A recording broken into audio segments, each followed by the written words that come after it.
जय हिंद प्यारे बच्चों, स्वागत है आपके इस खूबसूरत से चैनल डिफरेंशियल क्लासेस में। और मैं हूं आपका फिजिक्स का टीचर यशवंत दुबे।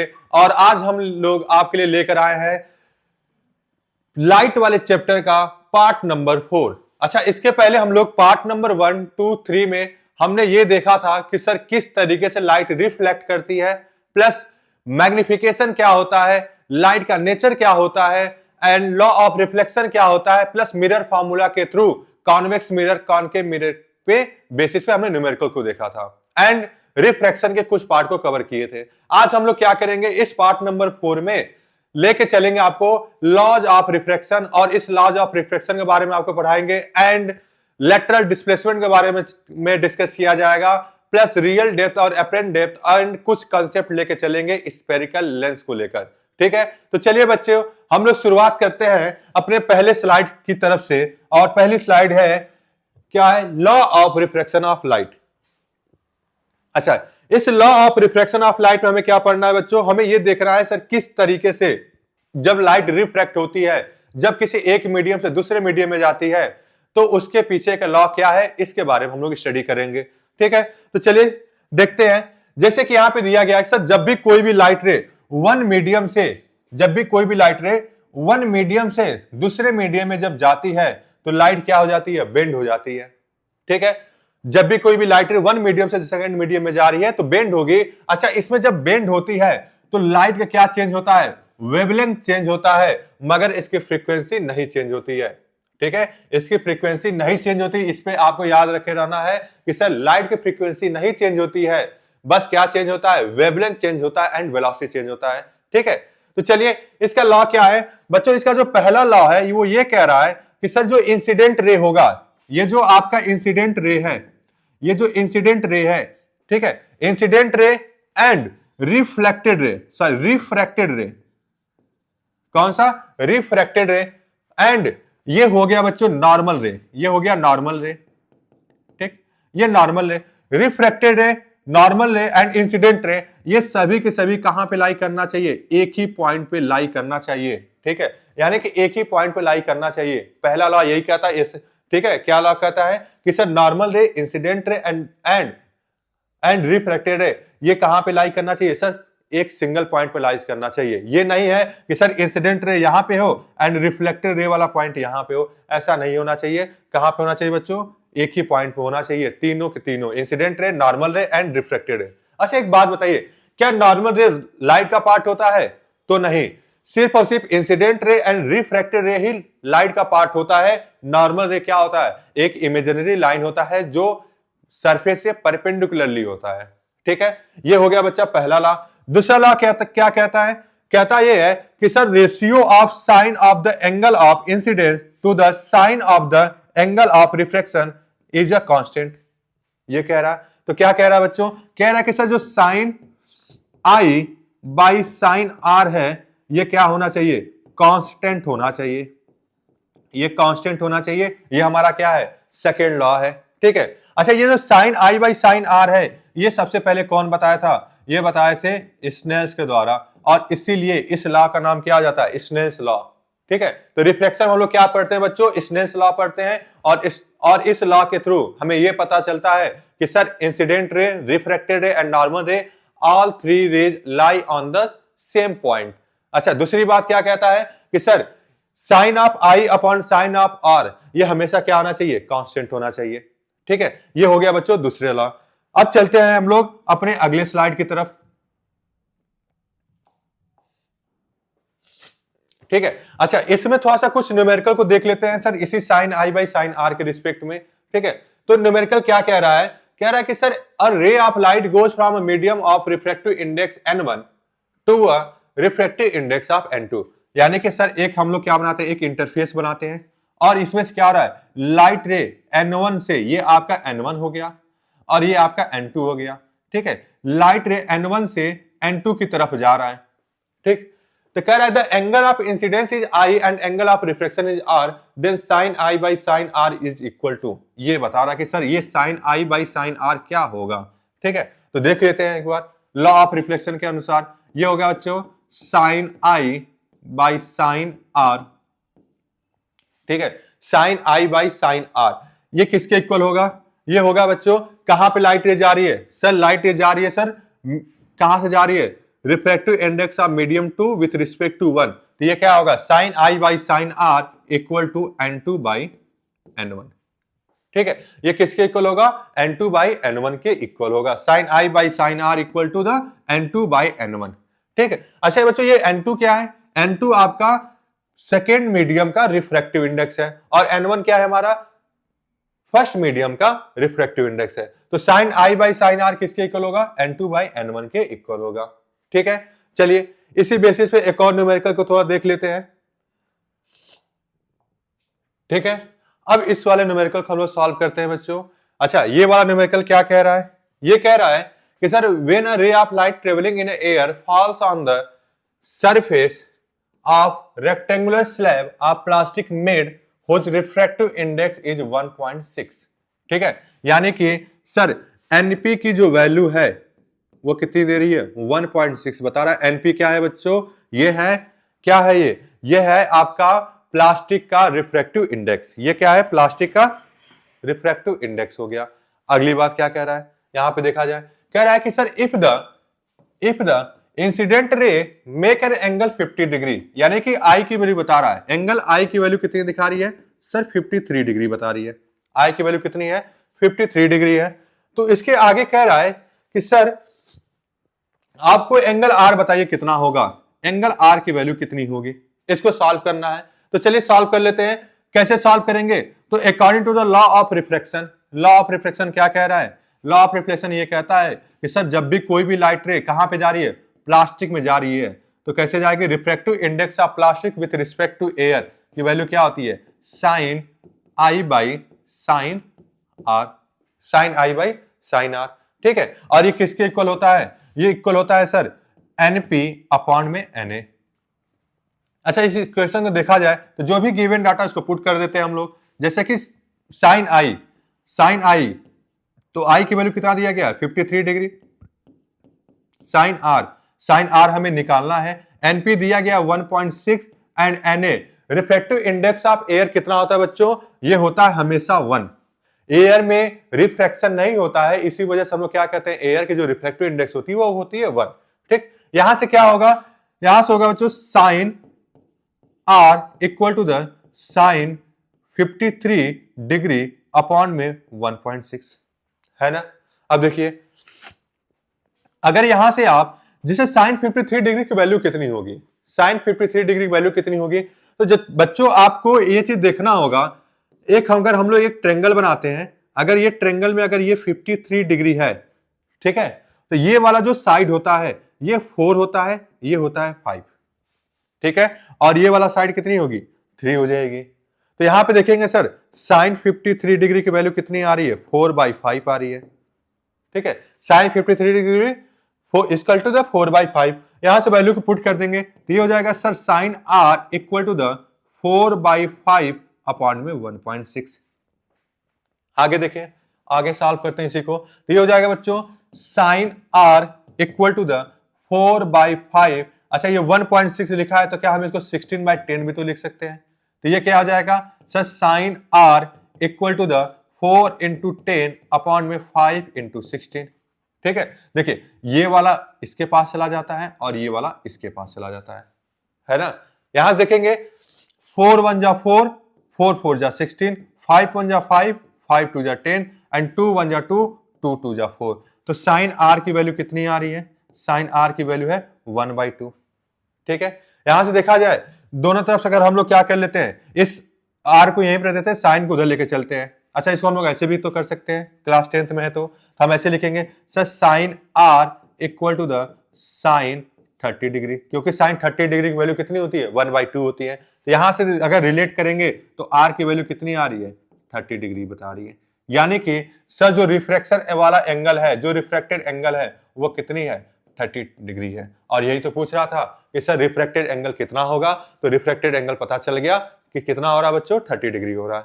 ठीक है, तो इस वाले न्यूमेरिकल को हम लोग इस तरीके से सॉल्व करते हैं। ठीक है, चलिए अब हम लोग क्या करते हैं, अपने अगले वाले स्लाइड की तरफ बढ़ेंगे। एक बार इसको ध्यान से देख लीजिए किस तरीके से हुआ है ना?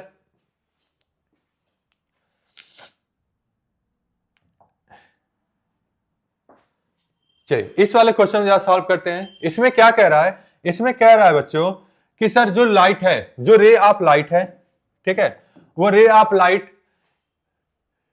इन water of refractive index n equal to 1.3, यानी कि रिफ्रैक्टिव इंडेक्स ऑफ वाटर की वैल्यू दिया गया है 1.33।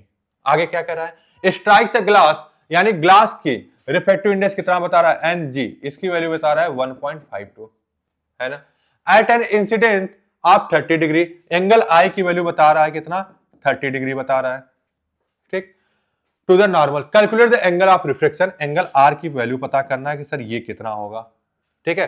तो इसको पता करने के लिए हमें क्या करना होगा, लॉ ऑफ रिफ्लेक्शन पे चलना होगा। लॉ ऑफ रिफ्लेक्शन क्या कह रहा था, सर यही वैल्यू तो पता करना है। अच्छा, लॉ ऑफ रिफ्लेक्शन क्या है, लॉ ऑफ रिफ्लेक्शन ये कह रहा है बच्चा sine I by sine R equal to the N2 by N1, ठीक है। तो जिसमें इसमें क्या हो रहा है कि सर जो लाइट है वो वाटर से कहां जा रहा है, ग्लास में जा रहा है। अगर वाटर से ग्लास में जा रहा है तो कैसे लिखते हैं sir, refractive index of glass with respect to water equal to the sine I by sine R equal to the refractive index of glass upon refractive index of water, ठीक है। यही वाला क्या करना है, इक्वेशन यहां पे पुट कर देना है जो भी गिवन डाटा है। तो साइन I की वैल्यू दिया गया सर 30 डिग्री, साइन R तो हमें दिया नहीं गया, यही तो निकालना है, plus Ng, refractive index of glass कितना दिया 1.52 and refractive index of water दिया गया 1.33,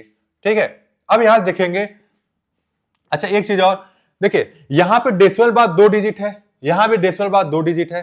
तो इस केस में क्या होता है बच्चों, ये डेसिमल क्या होता है, आपस में कट जाते हैं, ये कट जाएंगे, ठीक है। ये डेसिमल आपस में क्या हो जाएंगे, कट जाएंगे यहां पे। तो क्या होगा, ये हो जाएगा सर साइन 30 अपॉन में sine R equal to the 152 upon में 133, ठीक है। इसके आगे सॉल्व करेंगे तो ये हो जाएगा sir sine R equal to the sine 30 into 133 upon में 152। यहां देखेंगे sir sine R equal to the sine 30 value होता है 1/2, तो 1/2 इंटू 133 अपॉन में 152, है ना। इसको जब सॉल्व करेंगे तो ये होगा sir sine R equal to the कितना 133 अपॉन में 152 इंटू 2, ठीक है। एक बार इसको क्रॉस चेक कर लेते हैं क्या ये सही है गलत है, एक बार देख लीजिए। जैसे कि यहाँ पे दिया है refractive index of glass with respect to air, है ना, ये तो करा स्ट्राइक्स एन ग्लास, यानी कि 1.52 ये हो गया, सही है। इसको सॉल्व कर लेते हैं, ये कितना आएगा, ये आएगा sir sine R equal to the 133 upon में 152 इंटू 2 कर देंगे, कितना हो जाएगा 2 2 जा 4 एंड 5 2 जा 10 एंड 2 1 जा 2 a 1 3 304, ठीक है। इसको अगर कट आउट किया जाए कितना होगा, किससे कट होगा, डायरेक्ट डिवाइड कर देते हैं हम लोग। तो एक बार डिवाइड कर लेते हैं, ये हो गया 304 डिवाइड बाई 133, ठीक है। पॉइंट लग जाएगा, 0 हो जाएगा एंड 3 चौके 12, 3 5 15, होगा 4, 4 चौके 16, 4 3 12, ये हो जाएगा, माइनस कर देंगे, 10 में से 6 जा 4, 3 में से 1 जा 10 में 6, 2 में से 1 जा 1 और 3 में से 2 जा 1, 114, ठीक है। इसको एक और 0 कर लेते हैं। अब कितनी बार में जाएगा, 4 बार में इतना जा रहा है तो 3 बार में करेंगे, तो 3 4 जा 12 एंड 3 3 जा 9, माइनस करने पे कितना, 10 में से 2 जा 8 एंड 3 में से 1 जा 2, ठीक है, और 11 में से 9 जा 9 2 11, 228, एक और 0, ठीक है। अब कितना जाएगा 2, यानी कि 0.43 और लेके चलते हैं, कितना हो जाएगा, कितना होता है, हाँ 3 3 से 18, 3 7 21, 7 टाइम लेके चलते हैं, तो 7 चौके 28 एंड 7 3 के 21, ये होगा 10 में से 8 गया 2 और 9 में से 2 7 में से 2 गया 5 और कितना बचा, और बचा आपका 2 में से 1 152, ये लगभग बढ़ते हुए जाएगा, है ना। 5, एक काम और कर लेते हैं, 0 एक और बढ़ा देते हैं तो क्या हो जाएगा, हाँ एक और 0, 5 कर देते हैं, तो 5 चौके 20 एंड 5 3 15, ये कैंसल आउट हो गया।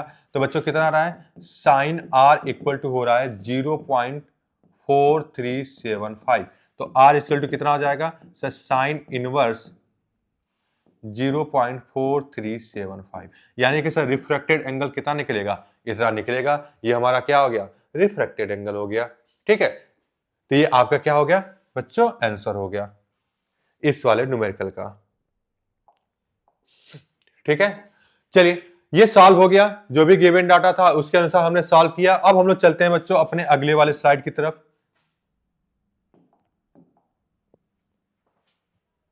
ठीक है, अब इसमें हमें क्या पढ़ना है सर, प्रिंसिपल ऑफ रिवर्सिबिलिटी के बारे में पढ़ना है, principle of reversibility of light. ठीक है, इसमें कह रहा है कि सर इफ अ रिफ्लेक्टेड और रिफ्रैक्टेड रे is reversed in a direction it will retrace its original path.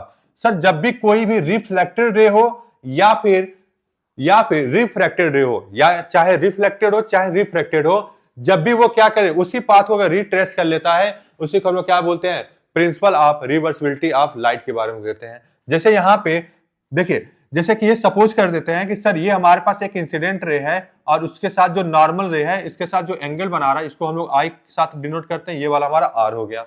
Light रे क्या हुई है, इंसिडेंट की है, ये हमारा इंसिडेंट हुई, इस वाले सरफेस पे इंसिडेंट कर रही है और रिफ्रैक्ट होके चले गए दूसरे वाले मीडियम में। ये हमारा मीडियम सपोज कर लेते हैं सर ये 1 है, ये वाला मीडियम क्या है, 2 है। ठीक है, अब क्या करते हैं, अगर हमें प्रिंसिपल ऑफ रिवर्सिबिलिटी को देखना है तो जैसे एक काम कर लेते हैं, पहले यहां पे लाइट रे कहां पे जा रही है, मीडियम 1 से मीडियम 2 में जा रही है, तो कैसे लिखेंगे बच्चों, refractive index of medium 2 with respect to 1। ठीक है, ये आ रहा है, और ये कितनी आ रही है, ये आ रही है बच्चों sine I by sine are, है ना। अब क्या कर रहे हैं, अब ये यहां पे एक मिरर लगा दे रहे हैं, ये जो लाइट रे आई है इसे जस्ट सामने हमने मिरर लगा दिया। मिरर लगाएंगे तो सर ये देखेंगे सर ये जो मिरर पे क्या हो रही है, ये मिरर पे परपेंडिकुलरली इंसिडेंट कर रही है, यानी कि ये जो रिफ्लेक्टेड रे है इस मिरर पे परपेंडिकुलरली आ रही है, 90 डिग्री का एंगल बना रहा है। सर अगर 90 डिग्री का एंगल बना रहा है तो सर हमें पता है according to the law of reflection, जब कोई भी लाइट रे किसी भी रिफ्लेक्टिंग सरफेस से परपेंडिकुलरली इंसिडेंट करती है तो उसी पाथ को क्या करती है, वो रिट्रेस कर लेती है, और इसने क्या कर दिया, यहां से ये रिट्रेस किया। ठीक है, अब ये यहां से चला, अब यहां से जैसे इस वाले पॉइंट पे आएगा तो भाई इसका मीडियम क्या हो गया, चेंज हो गया, मीडियम चेंज होगा तो फिर क्या हो जाएगा, ये रिफ्रैक्ट हो जाएगा। और इस केस में क्या होगा, इस केस में लिखेंगे बच्चों refractive index of 1 with respect to 2 equal to the sine r by sine i, sine r by sine i. ठीक है, अच्छा यहां पे ये वैल्यू पता चला है, यहां पे ये वैल्यू पता चल रहा है, यानी कि refractive index of medium 2 with respect to 1 sin i by sin r and refractive index of medium 1 with respect to 2 वो कितना आ रहा है, sin r by sin i आ रहा है। ठीक है, अब चलिए अगर इस इक्वेशन, अगर हम सपोज कर लेते हैं सर ये हमारे पास एक इक्वेशन 1 है और ये वाला इक्वेशन 2 है, तो अगर इक्वेशन 1 और इक्वेशन 2 को देखा जाए तो क्या हम इसको ऐसे लिख सकते हैं इक्वेशन वाले 1 को। ठीक है, अगर हम इसको ऐसे लिख दें, कैसे, refractive index of medium 2 with respect to 1 equal to the, अगर हम ऐसे लिख दें, कैसे, एक काम करते हैं, ऐसे नहीं, आप क्या करते हैं, इन दोनों को इक्वेशन 1 और इक्वेशन 2 को आपस में मल्टीप्लाई कर दीजिए, तो ये क्या आ जाएगा 1 and 2 into 2 and 1 equal to the sine I by sine R into sine R upon में साइन आई। इससे क्या पता चलता है sir, sine I cancel out हो गया, साइन आर कैंसल आउट हो गया, तो क्या मिलता है sir 1 and 2 into 2 and 1 equal to the 1। ठीक, इसके थ्रू क्या पता चलता है 1 and 2 equal to the 1 upon में 2 and 1, यानी कि सर यही तो बात कर रहे हैं, प्रिंसिपल ऑफ रिवर्सिबिलिटी की बात कर रहे हैं। सर प्रिंसिपल ऑफ रिवर्सिबिलिटी में क्या होता है, प्रिंसिपल ऑफ रिवर्सिबिलिटी में क्या होता है, ये जो रिफ्रैक्टिव इंडेक्स जो मटेरियल होता है, जैसे कि यहां बात करें sir refractive index of medium 2 with respect to 1, ये रेसिप्रोकल हो जाता है refractive index of medium 1 with respect to 2। ठीक है, और इसी फॉर्मूले को हम लोग क्या कहते हैं बच्चों, प्रिंसिपल ऑफ रिवर्सिबिलिटी की बात कहते हैं। ठीक है। अच्छा ये कैसे आता है, जैसे यहाँ पे प्रिंसिपल और रिवर्सिबिलिटी में दिखाया गया है, इसी तरह लेक्चर नंबर हमने 3 में बताया था कि सर ये कैसे आता है, जब हम लोग स्पीड ऑफ लाइट के रिस्पेक्ट में जब देखते हैं। तो चाहे आप स्पीड ऑफ लाइट के रिस्पेक्ट में देखिए और चाहे आप according to the Snell's law के थ्रू देखेंगे, दोनों केस में क्या होता है, ये जो रिफ्रैक्टिव इंडेक्स होता है वो एक दूसरे के रेसिप्रोकल होता है। ठीक है, तो ये हो गया बच्चा प्रिंसिपल ऑफ रिवर्सिबिलिटी के लेकर। चलिए अब हम लोग अपने अगले वाली स्लाइड पे चलते हैं। ठीक है, अब बात करते हैं सर डायरेक्शन ऑफ बेंडिंग की बात करते हैं। सर किस तरीके से लाइट बेंड हो रहा है। जैसे आप यहां से फिगर में अगर आप ध्यान से देखोगे तो पहला वाला जो फिगर दिखा रहा है, इसमें जो पहला वाला जो इमेज दिखा रहा है यहाँ पे, यहां देखिए इंसिडेंट रे क्या रही, इस वाले सरफेस पे क्या कर रही है, इंसिडेंट कर रही है ना। और ये है आपका नॉर्मल रे और ये हो गया आपका रिफ्लेक्टेड रे। ठीक, अब देखा जाए सर ये जो ऊपर वाला मीडियम है ये है एयर और जो डेंसर वाला मीडियम है ये क्या है, हमारा ग्लास है। यानी कि सर लाइट कहां से जा रही है, रेयरर से डेंसर में जा रही है ना, रेयरर से डेंसर में जा रही है। और रेयरर से जब डेंसर में जा रही है तो अगर आप यहां ध्यान से देखोगे इस लाइट रे को सीधे जाना चाहिए था, इस तरीके से। ठीक है, इस तरीके से सीधे जाना चाहिए था, लेकिन ये जो लाइट रे है ना ये किधर की तरफ शिफ्ट हो गई है, नॉर्मल की तरफ शिफ्ट हो गई है। किधर शिफ्ट हुई है, नॉर्मल की तरफ शिफ्ट हुई है। यानी कि सर जब भी लाइट रेयरर से जब डेंसर में जाता है तो जो लाइट होता है वो किधर की तरफ शिफ्ट हो जाता है, नॉर्मल की तरफ शिफ्ट होता है, यानी कि नॉर्मल की तरफ खींचे हुए चला जाता है। तो इस केस में क्या कहते हैं बच्चों, इस केस में कहते हैं सर जब भी कोई भी लाइट रेयरर से डेंसर में जाता है, कोई भी लाइट रे रेयरर से डेंसर की तरफ जाता है तो हमेशा टूवर्ड्स द नॉर्मल बेंड हो जाता है। ठीक है, किधर बेंड होता है, टूवर्ड्स द नॉर्मल, यानी कि नॉर्मल के टूवर्ड्स क्या हो गया, बेंड हो गया, नॉर्मल की तरफ क्या हो गया, बेंड हो गया। ये है किसकी बात कर रहा है, सर जब भी लाइट रे रेयरर से डेंसर में जाता है। ठीक है, दूसरी इमेज देखा जाए, जैसे यहां पे देखा जा रहा है कि सर ये वाला ग्लास है, ये वाला एयर है, अब लाइट रे को हम कहां से लेके जा रहे हैं, डेंसर से रेयरर में लेके जा रहे हैं। अगर आप ध्यान से देखोगे सर ये वाली लाइट रे इस वाले इंटरफेस पे फॉल की। ठीक है, इसको जाना चाहिए था किधर, सीधे जाना चाहिए था, है ना, इसको ऐसे जाना था, लेकिन ये किधर की तरफ गई, ये नॉर्मल से दूर गई, अवे गई, नॉर्मल से अवे गई। यानी कि जब भी लाइट डेंसर से रेयरर मीडियम में जाती है तो हमेशा अवे द नॉर्मल जाती है, अवे द नॉर्मल जाती है। ठीक है, अवे द नॉर्मल जाती है। तो ये क्या हो गया सर, जब भी कोई भी लाइट डेंसर से रेयरर में जाती है तो सब लोग क्या बोलते हैं, अवे बोलते हैं। तो इसको एक कीवर्ड है, जैसे क्या है, कीवर्ड क्या है, जब भी कोई भी लाइट रेयरर से डेंसर में जा रहा है तो आपको क्या बोलना होगा, आरडीटी हो रहा है। ठीक है, लाइट रे रेयरर से डेंसर में जा रहा है तो टुवर्ड्स द नॉर्मल हो गया। जब लाइट रे डेंसर से रेयरर में जाएगा तो इसको हम क्या बोलेंगे, डीआरए बोलेंगे। डेंसर से जब रेयरर में जाएगा तो हमेशा नॉर्मल के अवे जाएगा। ये हो गया आपका बेंडिंग ऑफ लाइट। ठीक है, अब एक चीज और है, जैसे यहां पे जो लाइट रिफ्लेक्ट हो रही है ये टुवर्ड्स द नॉर्मल जा रही है, अवे द नॉर्मल जा रही है। रीजन क्या है, आखिर कारण क्या है, आखिर इसके पीछे कारण क्या है कि सर जो लाइट है वो डेंसर से जब रेयरर में जाता है वो अवे द नॉर्मल जाती है। ठीक है, इसके बारे में बच्चों हम लोग लेक्चर नंबर 3 में ऑलरेडी डिस्कस कर चुके हैं। रिफ्लेक्शन वाले में एक एग्जांपल साथ डिस्कस किए थे गाड़ी को लेकर, ठीक है, एक कार को लेकर। तो अगर आपको इस वाले कंसेप्ट को समझना है तो एक बार लेक्चर नंबर 3 पे जाइएगा, उसको देखिएगा, तो आपको उसमें बताऊंगा कि सर क्यों लाइट रे बेंड होती है। ठीक है, लाइट रे आखिर बेंड होने का कारण क्या है उस वाले में बताया गया है। ठीक है, तो चलिए हम लोग चलते हैं अपने अगले वाले स्लाइड में।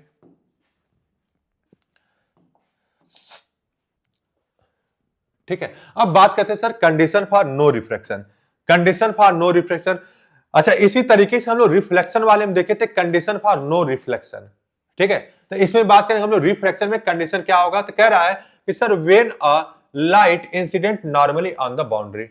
ठीक है, व्हेन अ क्या, जो लाइट रे है वो क्या है, किसी बाउंड्री पे नॉर्मली इंसिडेंट करे। तो जैसे मान लेते हैं सर ये हमारे पास एक बाउंड्री है, एक हमारे पास इंटरफेस है, और इस इंटरफेस पे क्या है, लाइट रे क्या होता है, बिल्कुल ही परपेंडिकुलरली इंसिडेंट करे। ये हो गया मीडियम 1, ये हो गया मीडियम 2। ठीक है, तो मीडियम 1 और मीडियम 2 में देखा जाए बच्चों, यहां पे देखा जाए कि सर ये नॉर्मली इंसिडेंट कर रही है, तो एक बात बताइए, क्या जो इंसिडेंस एंगल है वो कितना बना रहा है, 0 डिग्री बना रहा है कि नहीं, कहोगे सर बिल्कुल। कैसे कैसे पता चला है, कैसे पता चला है, सर जो एंगल होता है, एंगल ऑफ इंसिडेंस, हमेशा इंसिडेंट रे और नॉर्मल रे के बीच वाला होता है। तो जैसे देखोगे यहां पे बच्चों, यहां पे जो इंसिडेंट रे है वो ऐसे फॉल की, और इसी पे क्या है बच्चों, नॉर्मल रे भी तो है, इसी पे क्या है, नॉर्मल रे भी तो है, और इन दोनों के बीच में एंगल कितना बन रहा है, 0 बन रहा है। यानी कि सर यहाँ इसी, ये हमारा इंसिडेंट रे भी है और इसी पे बच्चों क्या आ रहा है, आपका नॉर्मल रे भी है, इसी पे आपका नॉर्मल रे है। तो बच्चा दोनों के बीच का एंगल कितना है, 0 है, तो दैट्स व्हाई एंगल आई कितना हो गया, 0 हो गया। अगर एंगल आई 0 हो गया है तो हमें क्या करना होगा, रिफ्रैक्शन का लॉ लगाना होगा। क्या लगाना होगा, sine I by sine R. तो जैसे क्या लगाएंगे बच्चों, sine I by sine are equal to the n2 upon में n1। जैसे हमारा ये क्या मीडियम 2 है तो इसकी रिफ्रैक्टिव इंडेक्स क्या होगी, n2 होगी, ये मीडियम 1 है तो इसकी रिफ्रैक्टिव इंडेक्स n1 होगी, है ना। अब यहां देखा जाए साइन आई की वैल्यू कितनी है, कहोगे बच्चा 0 है, यहां लिखोगे सर साइन 0 अपॉन में sine are equal to the n2 upon में n1, है ना। अब इस केस में क्या होगा, अगर इस केस में आर को उधर लेके जाएंगे तो ये क्या आ जाएगा sir, sine 0 into n1 upon में n2 equal to sine are. Sine 0 की वैल्यू कितनी होती है, कहोगे सर 0 होता है। अगर 0 होता है तो दिस मीन्स दैट कि सर ये टोटल वैल्यू क्या आ जाएगी, 0 हो जाएगी साइन आर। ठीक है, तो यहां से क्या पता चलता है कि सर एंगल ऑफ रिफ्रैक्शन भी क्या होगा, 0 डिग्री भी होगा। अगर एंगल ऑफ रिफ्रैक्शन 0 होगा तो सर ये बिना डेविएट किए ही सीधे चली जाएगी। ठीक है, सीधे चली जाएगी, समझ गए। ठीक है, तो ये बच्चों क्या हो गया, ये हुआ sir condition for no refraction. यानी कि नो रिफ्रैक्शन में क्या है सर, जब भी कोई भी लाइट रे किसी भी इंटरफेस पर नॉर्मली इंसिडेंट करती है तो एंगल आई 0 बनाता है, और एंगल आई 0 बनाता है तो according to the Snell's law sine I by sine are के थ्रू देखेंगे कि सर साइन आर की वैल्यू कितनी आ रही है, 0 आ रही है। तो ये भी हमारा रिफ्रैक्शन वाला 0 हो गया। तो सर ये तो हुआ सर पहला कंडीशन, ये तो हुआ सर पहला कंडीशन। सर इसका दूसरा कंडीशन क्या है, इसका दूसरा कंडीशन, इसमें दूसरा कंडीशन ये कह रहा है कि sir when refractive index of two media is equal, यानी कि सर दोनों मीडिया का रिफ्रैक्टिव इंडेक्स क्या हो जाए, इक्वल हो जाए, उस केस में भी क्या होगा, रिफ्रैक्शन नहीं होगा। जैसे कि सपोज कीजिए सर ये n2 और n1 है, n1 की रिफ्रैक्टिव इंडेक्स सपोज कर लेते हैं n है और n2 भी क्या है, n ही है। इस केस में क्या होगा, इस केस में वही क्या करेंगे, स्नेल्स लॉ लगाएंगे। स्नेल्स लॉ क्या होगा बच्चों, sine I by sine are equal to the n2 by n1। और हमने क्या माना, हमने माना कि सर दोनों मीडिया का जो रिफ्रैक्टिव इंडेक्स हो वो क्या हो जाए, इक्वल हो जाए। ठीक है, तो हम लोग क्या करेंगे, हम लोग n2 और अपॉन में n1 की जगह पे क्या लिख देंगे, n लिख देंगे। तो ये हो जाएगा बच्चों sine I by sine are equal to the n upon में n, n से n कैंसिल आउट हो जाएगा। इसके थ्रू क्या पता चलता है sir, sine I by sine R. इसके थ्रू क्या पता चलता है बच्चा, आई इक्वल टू आर। जब एंगल ऑफ इंसिडेंस और एंगल ऑफ रिफ्लेक्शन दोनों क्या हो जाए, इक्वल हो जाए, तो सर इस केस में कहां रिफ्लेक्शन हो रहा है, इसमें कोई रिफ्लेक्शन ही नहीं हो रहा है। अगर सर साइन 30, जैसे मैं कहूं कि अगर 30 डिग्री पे ही इंसिडेंट करा, उसी 30 डिग्री पे क्या हो रहा है, चला जा रहा है। जैसे कि अगर मैं इस बात करूं कि सर ये 30 डिग्री पे इंसिडेंट किया, जैसे मान लेते हैं ये 30 डिग्री पे इंसिडेंट किया और इसने क्या रिफ्लेक्ट होकर ये भी 30 डिग्री ही बनाया, तो सर इसमें कहां रिफ्लेक्शन हो रहा है, इसमें कोई रिफ्लेक्शन नहीं हो रहा है। ठीक है, तो रिफ्लेक्शन होने के लिए आई एंड आर की वैल्यू क्या होनी चाहिए थी, चेंज होनी चाहिए था, लेकिन यहां पे चेंज नहीं हो रहा। क्यों नहीं चेंज हो रहा है, क्योंकि सर दोनों मीडियम क्या है आपका, बराबर है। दोनों मीडियम का रिफ्लेक्टिव इंडेक्स क्या है बच्चों, बराबर है, इसलिए क्या हो गया, इस केस में नो रिफ्लेक्शन हुआ। तो चलिए बच्चों, ये तो कंडीशन पता चल गया। सर हमारे पास रिफ्लेक्शन के लिए दो कंडीशन है, या तो पहला आप क्या कीजिए, इंसिडेंस एंगल को आप परपेंडिकुलरली इंसिडेंट कराइए, उस केस में आपका रिफ्लेक्शन 0 होगा, कोई रिफ्लेक्शन नहीं होगा। और दूसरा कंडीशन ये था कि जब आप दोनों मीडियम का रिफ्लेक्टिव इंडेक्स बराबर कर दीजिए। चलिए अब हम लोग अपने अगले वाली स्लाइड की तरफ चलेंगे।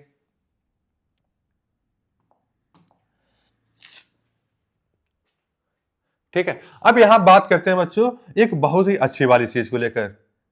इस वाले में, इसमें क्या कह रहा है, कह रहा है sir to refraction through a rectangular glass slab. ठीक है, टू रिफ्रैक्शन की बात कर रहा है। अगर आप यहां देखा जाए, हमारे पास एक ग्लास स्लैब है और इस ग्लास स्लैब में बच्चा देखा जाए दो इंटरफेस मिल रहा है, एक तो ये वाला, एक तो ये वाला और दूसरा ये वाला। ठीक है, अगर हम लोग इस वाले पॉइंट की बात करते हैं, ये वाला पॉइंट, ये क्या हो गया, इंसिडेंट रे हो गया।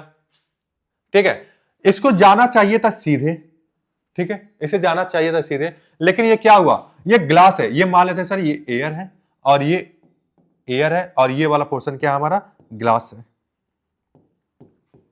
ठीक है, अब देखिए एयर से ग्लास में जा रही है, एयर से ग्लास जा रही है तो सर यहाँ पे आपको क्या बनाना है, एक नॉर्मल बनाना होगा, और देख रहे हैं सर ये बना रहा है एंगल आर और ये बना रहा है एंगल आई। ठीक है, ये हो गया। अब ये वाला क्या हुआ, ये यहां पे आया और इसने क्या किया, एक नॉर्मल ड्रा करेंगे। नॉर्मल ड्रा करेंगे तो सर ये अगर R1 है तो ये वाला क्या आ जाएगा, R2 होगा, और ये वाला जो R2 होगा तो ये हमारा क्या आ जाएगा, E हो जाएगा। लेकिन हमने एक चीज ये देखा कि सर इसे जानी चाहिए थी सीधी, लेकिन जब ये क्या हुआ, यहां पे लाइट दो बार क्या हो गया, रिफ्रैक्ट हो गया। दो बार जो रिफ्रैक्ट हुआ है तो ये जो इमर्जेंट रे है, ये इमर्जेंट रे क्या बनाया, एक लेटरल डिस्प्लेसमेंट बनाया, यहां से यहां तक एक डिस्प्लेसमेंट क्रिएट किया है।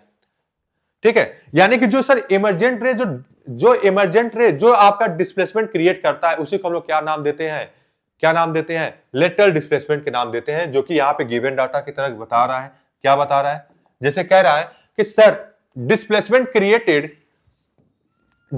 क्रिएटेड इन द इमर्जेंट रे is due to refraction is called lateral displacement, is called lateral displacement। तो बच्चा ये जो देखिए ये है आपका इमर्जेंट रे, ठीक है, और ये हो गया आपका ओरिजिनल वाला रे, और इसके बीच में जो डिस्प्लेसमेंट क्रिएट हुआ है डी वाला, इसी का नाम क्या कर दिया है, लेटरल डिस्प्लेसमेंट बोला गया है।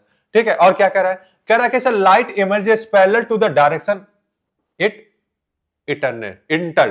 ठीक है, यानी कि देखा जाए सर ये जो इमर्जेंट रे है ना और ये वाला जो ओरिजिनल रे, देखिए ये दोनों कैसे लाइट रे पैरेलल दिखा रहे हैं। ठीक है, तो यही बात कर रहा है कि सर जब भी क्या होता है, जब दो बार रिफ्रैक्शन होता है किसी एक सिंगल वाले सब्सटेंस के साथ, सिंगल वाले ऑब्जेक्ट के साथ, तो उस केस में जो इमर्जेंट रे होता है वो एक लेटरल डिस्प्लेसमेंट क्रिएट करता है। ठीक है, और ये जो इमर्जेंट रे होता है वो ओरिजिनल रे के कैसा होता है, पैरेलली मूव करता है। ठीक है, तो ये हो गया बच्चा ये वाला केस। अब चलते हैं हम लोग अपने अगले वाले स्लाइड की तरफ।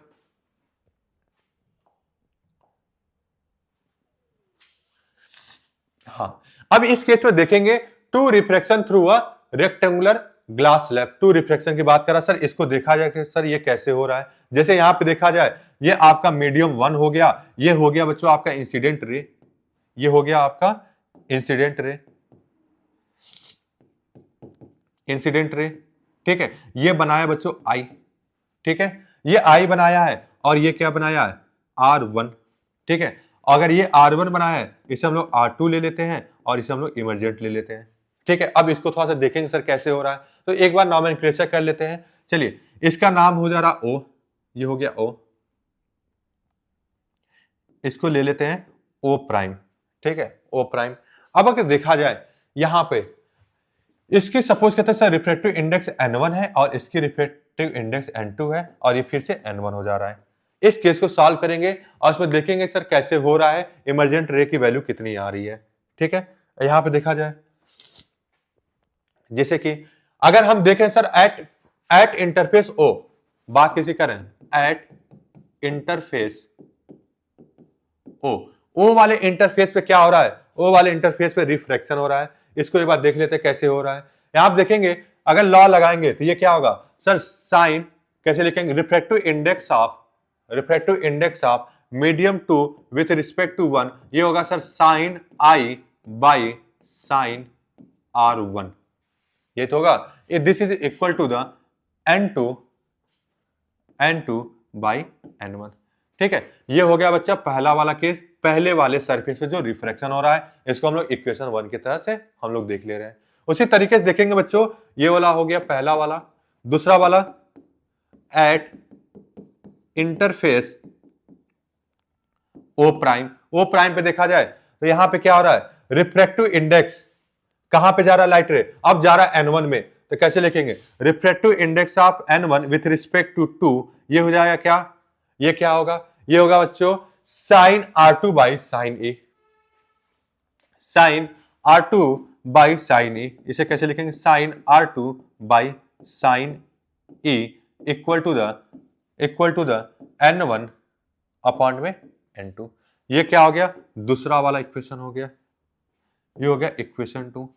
ठीक है, अगर आप ध्यान से देखोगे इक्वेशन 1 और इक्वेशन 2 में, तो कुछ तो आपको पता चलेगा। क्या पता चलेगा, देखा जाए जैसे कि यहां पे अगर आप ध्यान से देखोगे, ये एंगल R1 बता रहा है और ये वाला एंगल R2 बता रहा है। ठीक है, ये वाला R1 है, ये वाला R2 है। इसको थोड़ा सा और आगे की तरफ एक्सटेंड कर देते हैं, इसको और आगे की तरफ। ठीक है, अगर आप ध्यान से देखोगे बच्चा, ये जो दोनों रे हैं, ये वाला और ये वाला आपस में कैसे है, पैरेलल है। अगर ये पैरेलल है तो ये वाला ये जो लाइन है, ये वाली लाइन, ये वाली लाइन, ये कौन सी लाइन है, ट्रांसवर्सल लाइन है। ठीक है, ट्रांसवर्सल लाइन है, तो ये कैसा बना रहा है, जेड बना रहा है। ठीक है, जेड बना रहा है। चलो इसको इस तरीके से देखो तो ज्यादा समझ में आएगा। ऐसे बना रहा है, ठीक है, ऐसे बना रहा है जेड। ठीक है, देखिए ये वाला क्या है, ये दोनों लाइन आपस में क्या है, पैरेलल है। कौन सा वाला, ये वाला लाइन और ये वाला लाइन आपस में क्या है, पैरेलल है। और ये वाला क्या है बच्चों, ट्रांसवर्सल लाइन है। इसमें ये वाला एंगल बना रहा है R1 और ये बना रहा है R2। ठीक है, तो एक बात पता है कि सर जब भी कोई भी दो लाइन पैरेलल होती है उसके बीच में एक ट्रांसवर्सल लाइन होती है, तो सर इस केस में R1 = R2 हो जाता है। किस वाले इक्वेशन के थ्रू, किस वाले लॉ के थ्रू, लॉ ऑफ, कौन से वाले लॉ के थ्रू होता है, ये होता है बच्चों अल्टरनेट इंटीरियर एंगल के थ्रू। एल्टी इंटीरियर एंगल के थ्रू आपका क्या हो जाता है, R1 = R2 हो जाता है। तो सर अगर R1 = R2 है तो क्या हम साइन R2 की जगह पे साइन R1 लिख सकते हैं, कहोगे हाँ सर। तो इसी को हम लोग ऐसे भी लिख सकते हैं, 2n1 = साइन R1 अपॉन में साइन E = n1 अपॉन में n2। ठीक है, कहोगे हाँ बिल्कुल लिखा जा सकता है। अगर बिल्कुल लिखा जा सकता है तो चलिए, अगर यहां पे दोनों इक्वेशन को ध्यान से देखा जाए, इस वाले को और इस वाले लेफ्ट हैंड साइड को अगर ध्यान से देखा जाए तो देखिए क्या जो साइन R1 है, ठीक है, यहां पर अगर हम लोग क्या करते हैं, साइन R1 को अपना सब्जेक्ट बना लेते हैं। ठीक है, तो इसको कैसे सॉल्व करेंगे, ये हो जाएगा इस वाले इक्वेशन को, एक बार इस इक्वेशन को थोड़ा सा ध्यान से देखेंगे, ये हो जाएगा बच्चों sine R1 = sine I into n1 upon में n2। ठीक है, ये जो साइन R1 की वैल्यू है इस वाले इक्वेशन में पुट कर देते हैं। इस वाले इक्वेशन पुट कर देंगे, कौन सा वाले इक्वेशन में, 3 वाले इक्वेशन पुट कर देते हैं। 3 वाले इक्वेशन पुट करेंगे तो क्या होगा, साइन R1 जब पुट करेंगे क्या, sign I into n1 upon में n2। अच्छा, डिनोमिनेटर में क्या है, साइन E = n1 अपॉन में n2। ठीक है, यहां से देखा जाए तो ये क्या हो जाएगा, इसको लिखेंगे हम लोग, कैसे लिखेंगे, ये लिखेंगे sign I into n1 upon में n2 into sine E = n1 upon में n2। यहां देखा जाए सर n1 से n1 कैंसिल आउट हो गया, n2 से n2 कैंसिल आउट हो गया।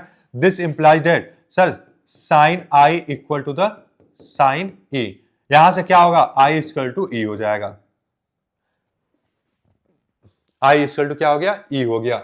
ये क्या हो गया बच्चों, ये हो गया कि sir to refraction through a rectangular glass slab. Rectangular glass slab से ये पता चला कि सर जो I की वैल्यू जितनी होगी उतना ही E की वैल्यू होगी।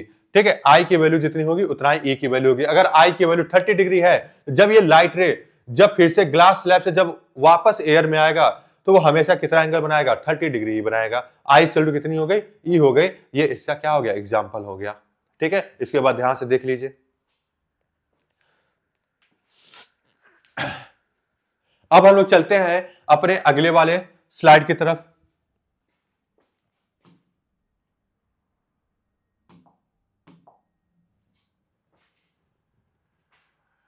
ठीक है, अब इस वाले स्लाइड में बच्चों में क्या पढ़ना है, हमें पढ़ना है sir real depth and apparent depth.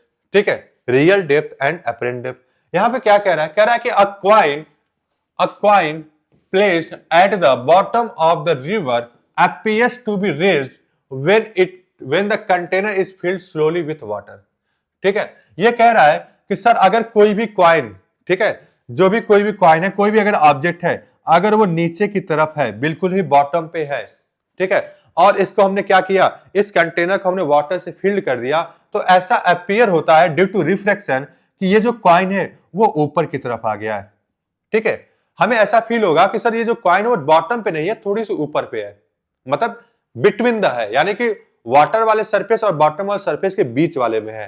ठीक है, ये क्या बता रहा है सर, ये एक इल्यूजन की बात कर रहा है। एक इल्यूजन है कि सर जब भी कोई भी इंसान या कोई भी पर्सन है, जब रेयर मीडियम में रहता है और कोई भी ऑब्जेक्ट डेंसर मीडियम के अंदर है, तो ऐसा फील होता है कि सर जो भी कोई ऑब्जेक्ट जो बॉटम पे है वो रिफ्रैक्शन के थ्रू क्या दिखता है, उसका जो रियल वाला डेप्थ है वो हमें नहीं पता चलता, हमें उसका अपरेंट डेप्थ दिखाई देता है। ठीक है, और वो जो अपरेंट डेप्थ होता है वो किसके इक्वल होता है? ठीक है, वो होता है बच्चों इसके इक्वल होता है।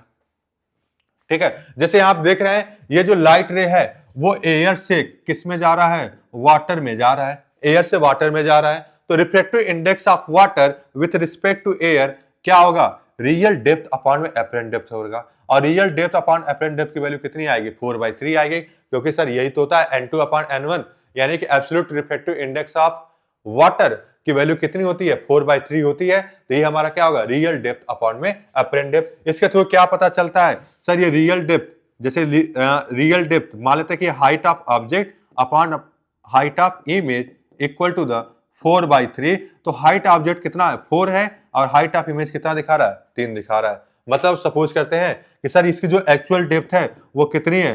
4 है, और इसका अपरेंट डेप्थ कितनी बताएगी? 3 बताएगी। कहां से दिखाएगी बच्चों? इंटरफेस से। याद रहे, इंटरफेस से। यहां से हम डिस्टेंस को कवर करेंगे, यहां से डिस्टेंस कवर करेंगे, यहां से नहीं, यहां से डिस्टेंस कवर करेंगे।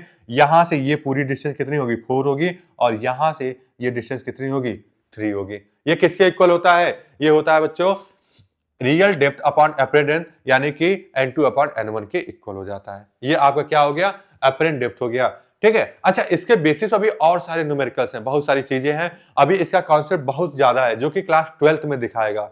ठीक है, क्लास 12th में पता चलेगा कि सर कोई भी अगर जैसे सपोज करते हैं कोई व्यक्ति अगर जैसे कोई स्कूबा ड्राइवर हो गया, ठीक है, अगर वाटर के अंदर है तो उस वाटर के अंदर जब उस एयर में कोई भी ऑब्जेक्ट दिखता है तो वो एक उसकी जो फील्ड ऑफ विजन होती है उस फील्ड ऑफ विजन को फिश आई की तरह देखा जाता है कि फिश आई की तरह उसको दिखाई दे रहा है।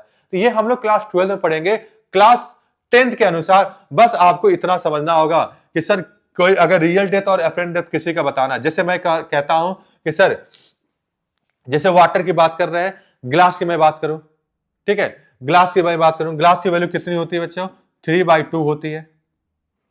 ठीक है, तो इस केस में रियल डेप्थ कितना होगा? 3 होगा, और अपरेंट डेप्थ कितना हो जाएगा? 2 हो जाएगा। ठीक है, तो ये छोटा सा चीज दिया गया है, हम लोग बस इतना ही जानेंगे। अब चलते हैं हम लोग अपने अगले वाले स्लाइड की तरफ।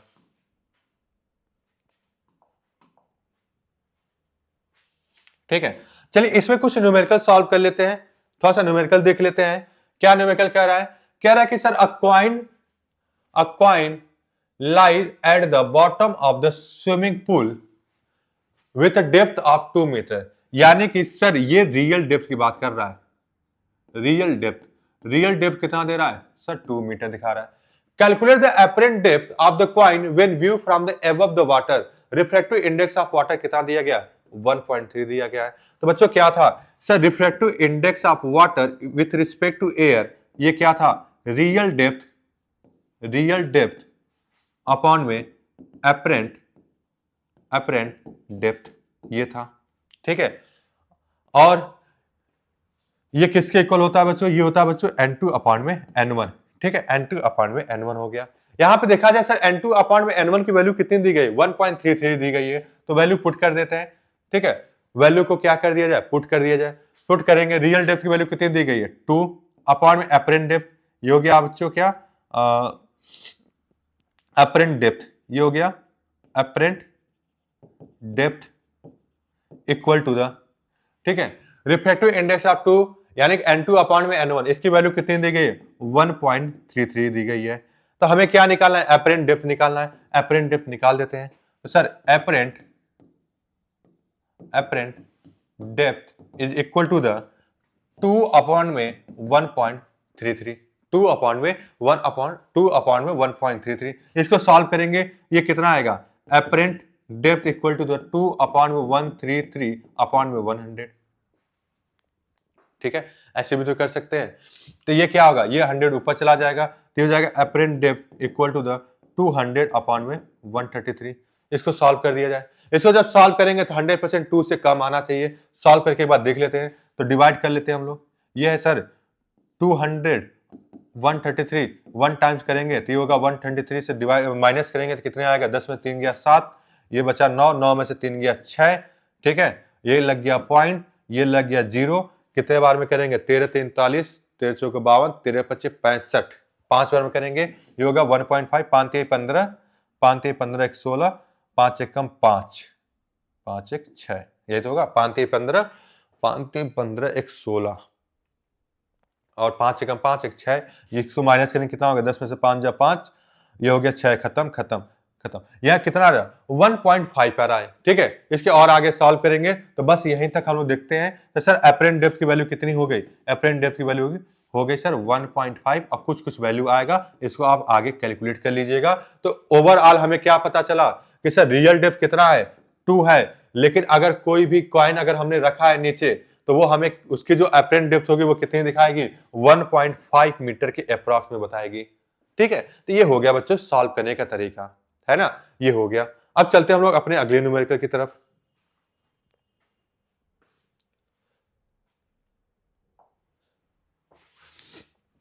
ठीक है, अब इसमें क्या कह रहा है, कह रहा है कि sir scuba diver is exploring a lake with a refractive index of 1.4। ठीक है, if the diver is actually 20 metre deep in the lake, calculate the apparent depth of the diver when seen from the surface. तो चलिए यही वाला formula लगाएंगे। क्या था formula बच्चों, ये था रियल डेप्थ अपॉन में एपरेंट डेप्थ, ये हो गया। ठीक है, ये किससे इक्वल होता है, रिफ्रैक्टिव इंडेक्स होता है 1.4 बता रहा है, तो सर इसकी वैल्यू कितनी होगी 1.4 लिख देते हैं। ठीक है, कैसे पता चलता है ये भी लिख देता हूं पहले। ये हो गया बच्चों n2 अपॉन में n1। ठीक है, रियल डेप्थ कितना बता रहा है 20 मीटर बता रहा है, इसके अंदर लिखेंगे सर 20 अपॉन में apparent depth equal to the n2 की वैल्यू बता रहा है 1.4, हमें n1 क्या है सर एयर है, एयर की क्या होती है 1 ही होती है। ये वैल्यू पुट करेंगे तो यहां से क्या पता चलेगा सर एपरेंट डेप्थ पता चलेगा। तो एपरेंट डेप्थ कितनी होगी,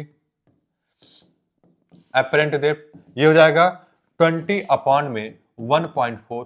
ठीक है, इसको सॉल्व करेंगे तो कितना आएगा 20 से कम आना चाहिए, तो यानी कि apparent depth equal to the 20 into 10 upon में 14। तो कैंसिल आउट कर देते हैं, ये हो गया 10, ये हो गया 7, ये कितना हो गया एपरेंट डेप्थ की वैल्यू आ गया 100/7। इसको कैंसिल आउट करते हैं, कितनी बार में कैंसिल आउट होगा 7 1 जा 7। ठीक है, कैरी 3 बचा, 7 चौके 28, 7 चौके 28, 2 बचा 20, 7 चौके 28, सॉरी 7 दूना 14, 6 और उसके बाद 7 वाटी 56 बचा 4, 7 सत्ते 7 पचे 35। ठीक है, तो चलिए इसी तरह कुछ वैल्यू आएगा। तो बच्चों एपरेंट डेप्थ की वैल्यू कितनी आ गई, ये आ गई है 14.285 मीटर। यानी कि अगर कोई भी पर्सन सरफेस से देखेगा, ठीक है, किसको देखेगा डाइवर को देखेगा, तो उसे ऐसा फील होगा कि वो जो डाइवर है सरफेस से कितना नीचे है 14.285 मीटर नीचे है। एक्चुअली में है कितना, एक्चुअली में सर 20 मीटर है, लेकिन जो भी कोई पर्सन सरफेस से देखता है, ऊपर से देख रहा है, ठीक है, उसे पता चलेगा कि सर वो 14.285 मीटर है। ये इसका क्या पता चलता है, एपरेंट डेप्थ पता चलता है। ठीक है बच्चों, चलिए अब हम लोग चलते हैं अपने अगले न्यूमेरिकल की तरफ, अगले स्लाइड की तरफ चलते हैं हम लोग। ठीक है, इसको एक बार सॉल्व करने की कोशिश करते हैं। यह कैसे होगा, कह रहा है कि sir a light of wavelength 500 nanometre, यानी कि सर इसमें वेवलेंथ की बात कर रही है। 500 nanometre in air enters a glass block of refractive index 1.5। तो पहली बात वेवलेंथ देख लेते हैं, लाइट की वेवलेंथ बता रहा है कितना 500 नैनोमीटर बता रहा है। ठीक है, ऊपर से रिफ्रैक्टिव इंडेक्स ऑफ ग्लास कितना बता रहा है 1.5।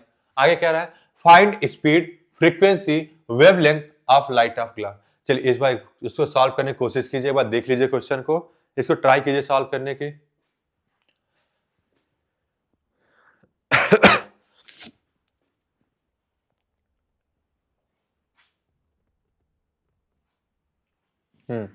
चलिए चलिए इसको सॉल्व करते हैं, कैसे सॉल्व होगा इसको थोड़ा सा देख लिया जाए। फॉर्मूला क्या है बच्चा, हमारा जो लाइट रे वो कहां से जा रहा है, एयर से ग्लास में जा रहा है, यानी कि sir refractive index of glass with respect to air equal to the sine I by sine are equal to the n2 upon में n1। Equal to the V1 upon में V2। यही तो फॉर्मूला है। चलिए यही वाला फॉर्मूला हमें put कर देना है, ठीक है। कैसे पुट करेंगे हम लोग, चलिए इसको एक बार आगे देख लेते हैं कैसे पुट करते हैं। देखिए, अच्छा V1 अपॉन में V2, अच्छा स्पीड बता रहा है। अच्छा इसको और भी तो आगे कर सकते हैं, इसको ऐसे ही इसको और बढ़ा देते हैं हम लोग।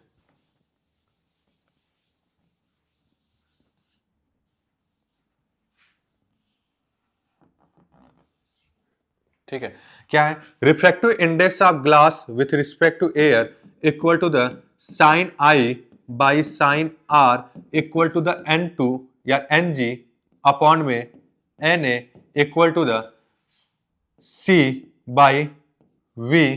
ठीक है, क्योंकि सर एयर में वेलोसिटी कितनी होती है, C तो होती है, C बाई V। ठीक है, अच्छा स्पीड ऑफ लाइट और यहाँ वेलोसिटी, लेमडा के रिस्पेक्ट में हम लोग कैसे रिप्रेजेंट करेंगे भाई, लेमडा के रिप्रेजेंट में कैसे करेंगे। यहां से एक चीज देखते हैं सर, स्पीड का फॉर्मूला क्या होता है, स्पीड इक्वल टू होता है डिस्टेंस अपॉन में टाइम। ठीक है, यानी कि स्पीड तो C इक्वल टू होगा डिस्टेंस हो गया लेमडा अपॉन में टाइम को T रिप्रेजेंट करेंगे। ठीक है, तो यहां से C की जगह पे हम लोग क्या लिख सकते हैं, लिख सकते हैं सर लेमडा, अच्छा किसकी बात करें सर, एयर की, अपॉन में T। इसी तरह वेलोसिटी कैसे लिखेंगे, लेमडा बाई V। अच्छा दूसरे मीडियम ग्लास की बात कर रहे हैं, ग्लास की बात करें तो lambda glass by T, T से T कैंसिल आउट हो गया तो क्या आएगा, ये आएगा lambda A by lambda G। ठीक है, ये हो गया। इसको सॉल्व करके बताइए कैसे होगा, हालांकि इजी है। क्वेश्चन क्या क्या कह रहा है सर, रिफ्रैक्टिव इंडेक्स, यानी कि ये वाला और ये वाला लेके चलते हैं। तो रिफ्रैक्टिव इंडेक्स ऑफ ग्लास कितना बता रहा है sir, 1.5। Refractive index of air आपको पता ही है कितना होता है। ठीक है, वेवलेंथ इन एयर कितना बता रहा है सर, 500 बता रहा है। ठीक है, आपसे पूछा वेवलेंथ इन ग्लास कितना होगा, दिस इंप्लाइज दैट Na की वैल्यू कितनी होती है, 1 होती है। ये हो जाएगा sir wavelength of glass equal to the 500 upon में 1.5। ठीक, इसको आगे सॉल्व करेंगे तो क्या आएगा, वेवलेंथ ऑफ ग्लास, ठीक है, वो कितना आएगा, ये आएगा 500, ठीक है, अपॉन में 15 इंटू 10 कर देते हैं, इसको डिवाइड कर देते हैं 5 या 15, 5 एकम 5, ये होगा 100/3। तो ये लेमडा इन ए ग्लास वो कितना होगा 1000/3। इसको डिवाइड करते हैं तो कितना होगा, ये होगा 3 3 जा 9, फिर 3 3 जा 9, ठीक, फिर 3 3 जा 9, फिर 3 3। ठीक है, यानी कि वेवलेंथ इन ग्लास कितना होगा 333.33 नैनोमीटर। यानी कि सर जब भी लाइट रे क्या होगी, लाइट रे जब एयर से किस में जा रही होगी, ग्लास में जा रही होगी, तो अगर एयर में एयर में अगर वेवलेंथ 500 नैनोमीटर होगा तो ग्लास में वेवलेंथ कितनी हो जाएगी 333.33 नैनोमीटर होगी। ठीक है, तो ये सर हमें वेवलेंथ तो पता चल गया, वेवलेंथ ऑफ लाइट हो गया। अब बात करें सर स्पीड की, अच्छा स्पीड के रिस्पेक्ट में देखेंगे, ये तो इसका हो गया। स्पीड वालों को कैसे सॉल्व करेंगे, स्पीड वाले को कैसे सॉल्व करेंगे, ठीक है, स्पीड वाले कैसे सॉल्व करेंगे इसके बाद देख लेते हैं। ठीक है, स्पीड वाला सॉल्व करना है,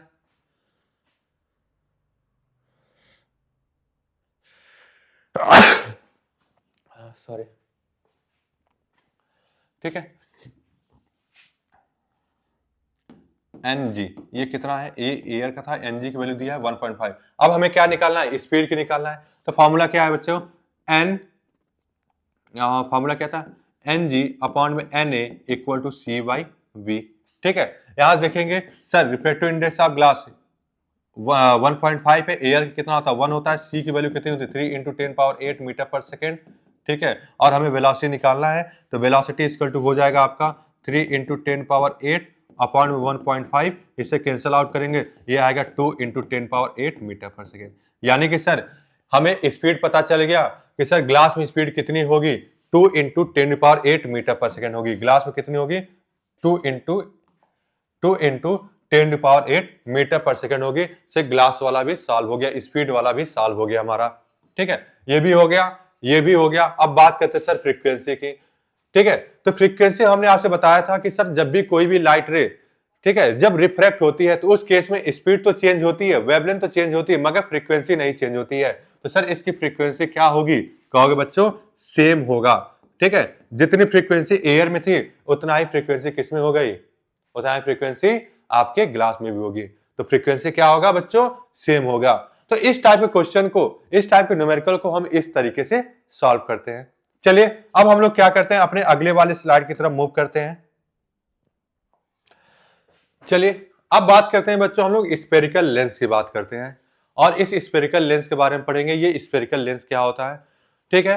तो बच्चा जो स्फेरिकल लेंस होता है, ये इसके पास दो रिफ्रैक्टिंग सरफेस होता है। इसके पहले हम लोग किसकी बात कर रहे थे, सिर्फ और सिर्फ सिंगल रिफ्रैक्टिंग सरफेस की बात कर रहे थे।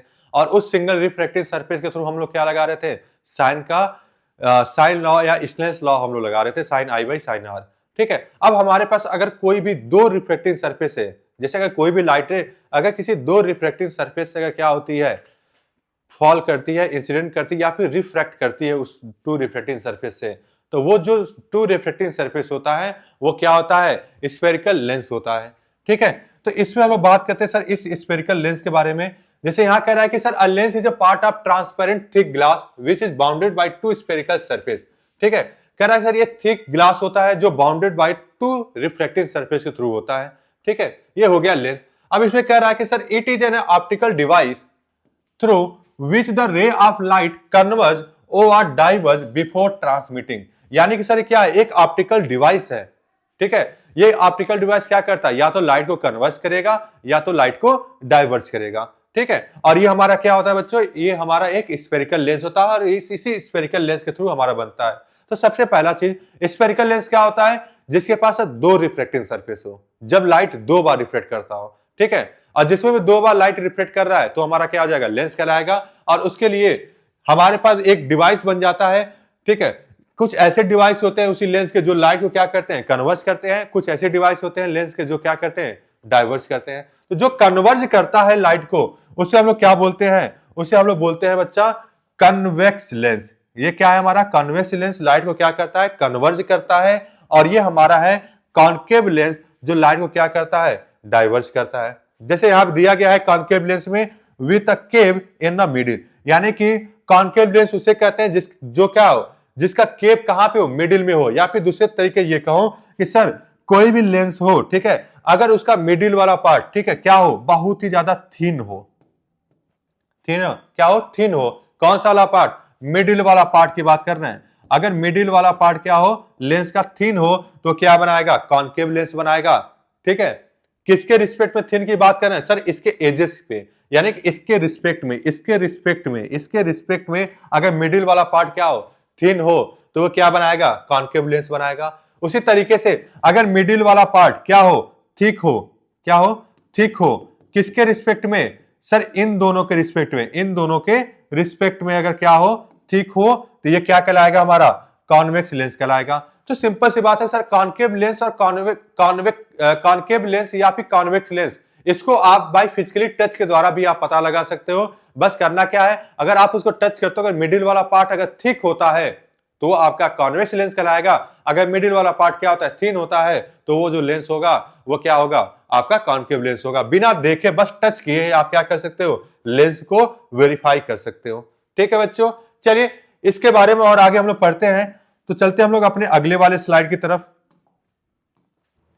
ठीक है। अब बात करते हैं सर इसी स्फेरिकल लेंस के ही बारे में। जैसे यहां कह रहा है कि sir the point from which this ray converge और appear to diverge is called focus और फोकल पॉइंट, ठीक है। इसमें यह कह रहा है कि सर जहां पे लाइट कन्वर्ज होती है, जिस स्फेरिकल लेंस में जहां पे लाइट क्या हो रही है, कन्वर्ज हो रही है, तो जो कन्वर्जिंग वाला पॉइंट है उसको हम लोग क्या बोलते हैं, फोकस कहते हैं।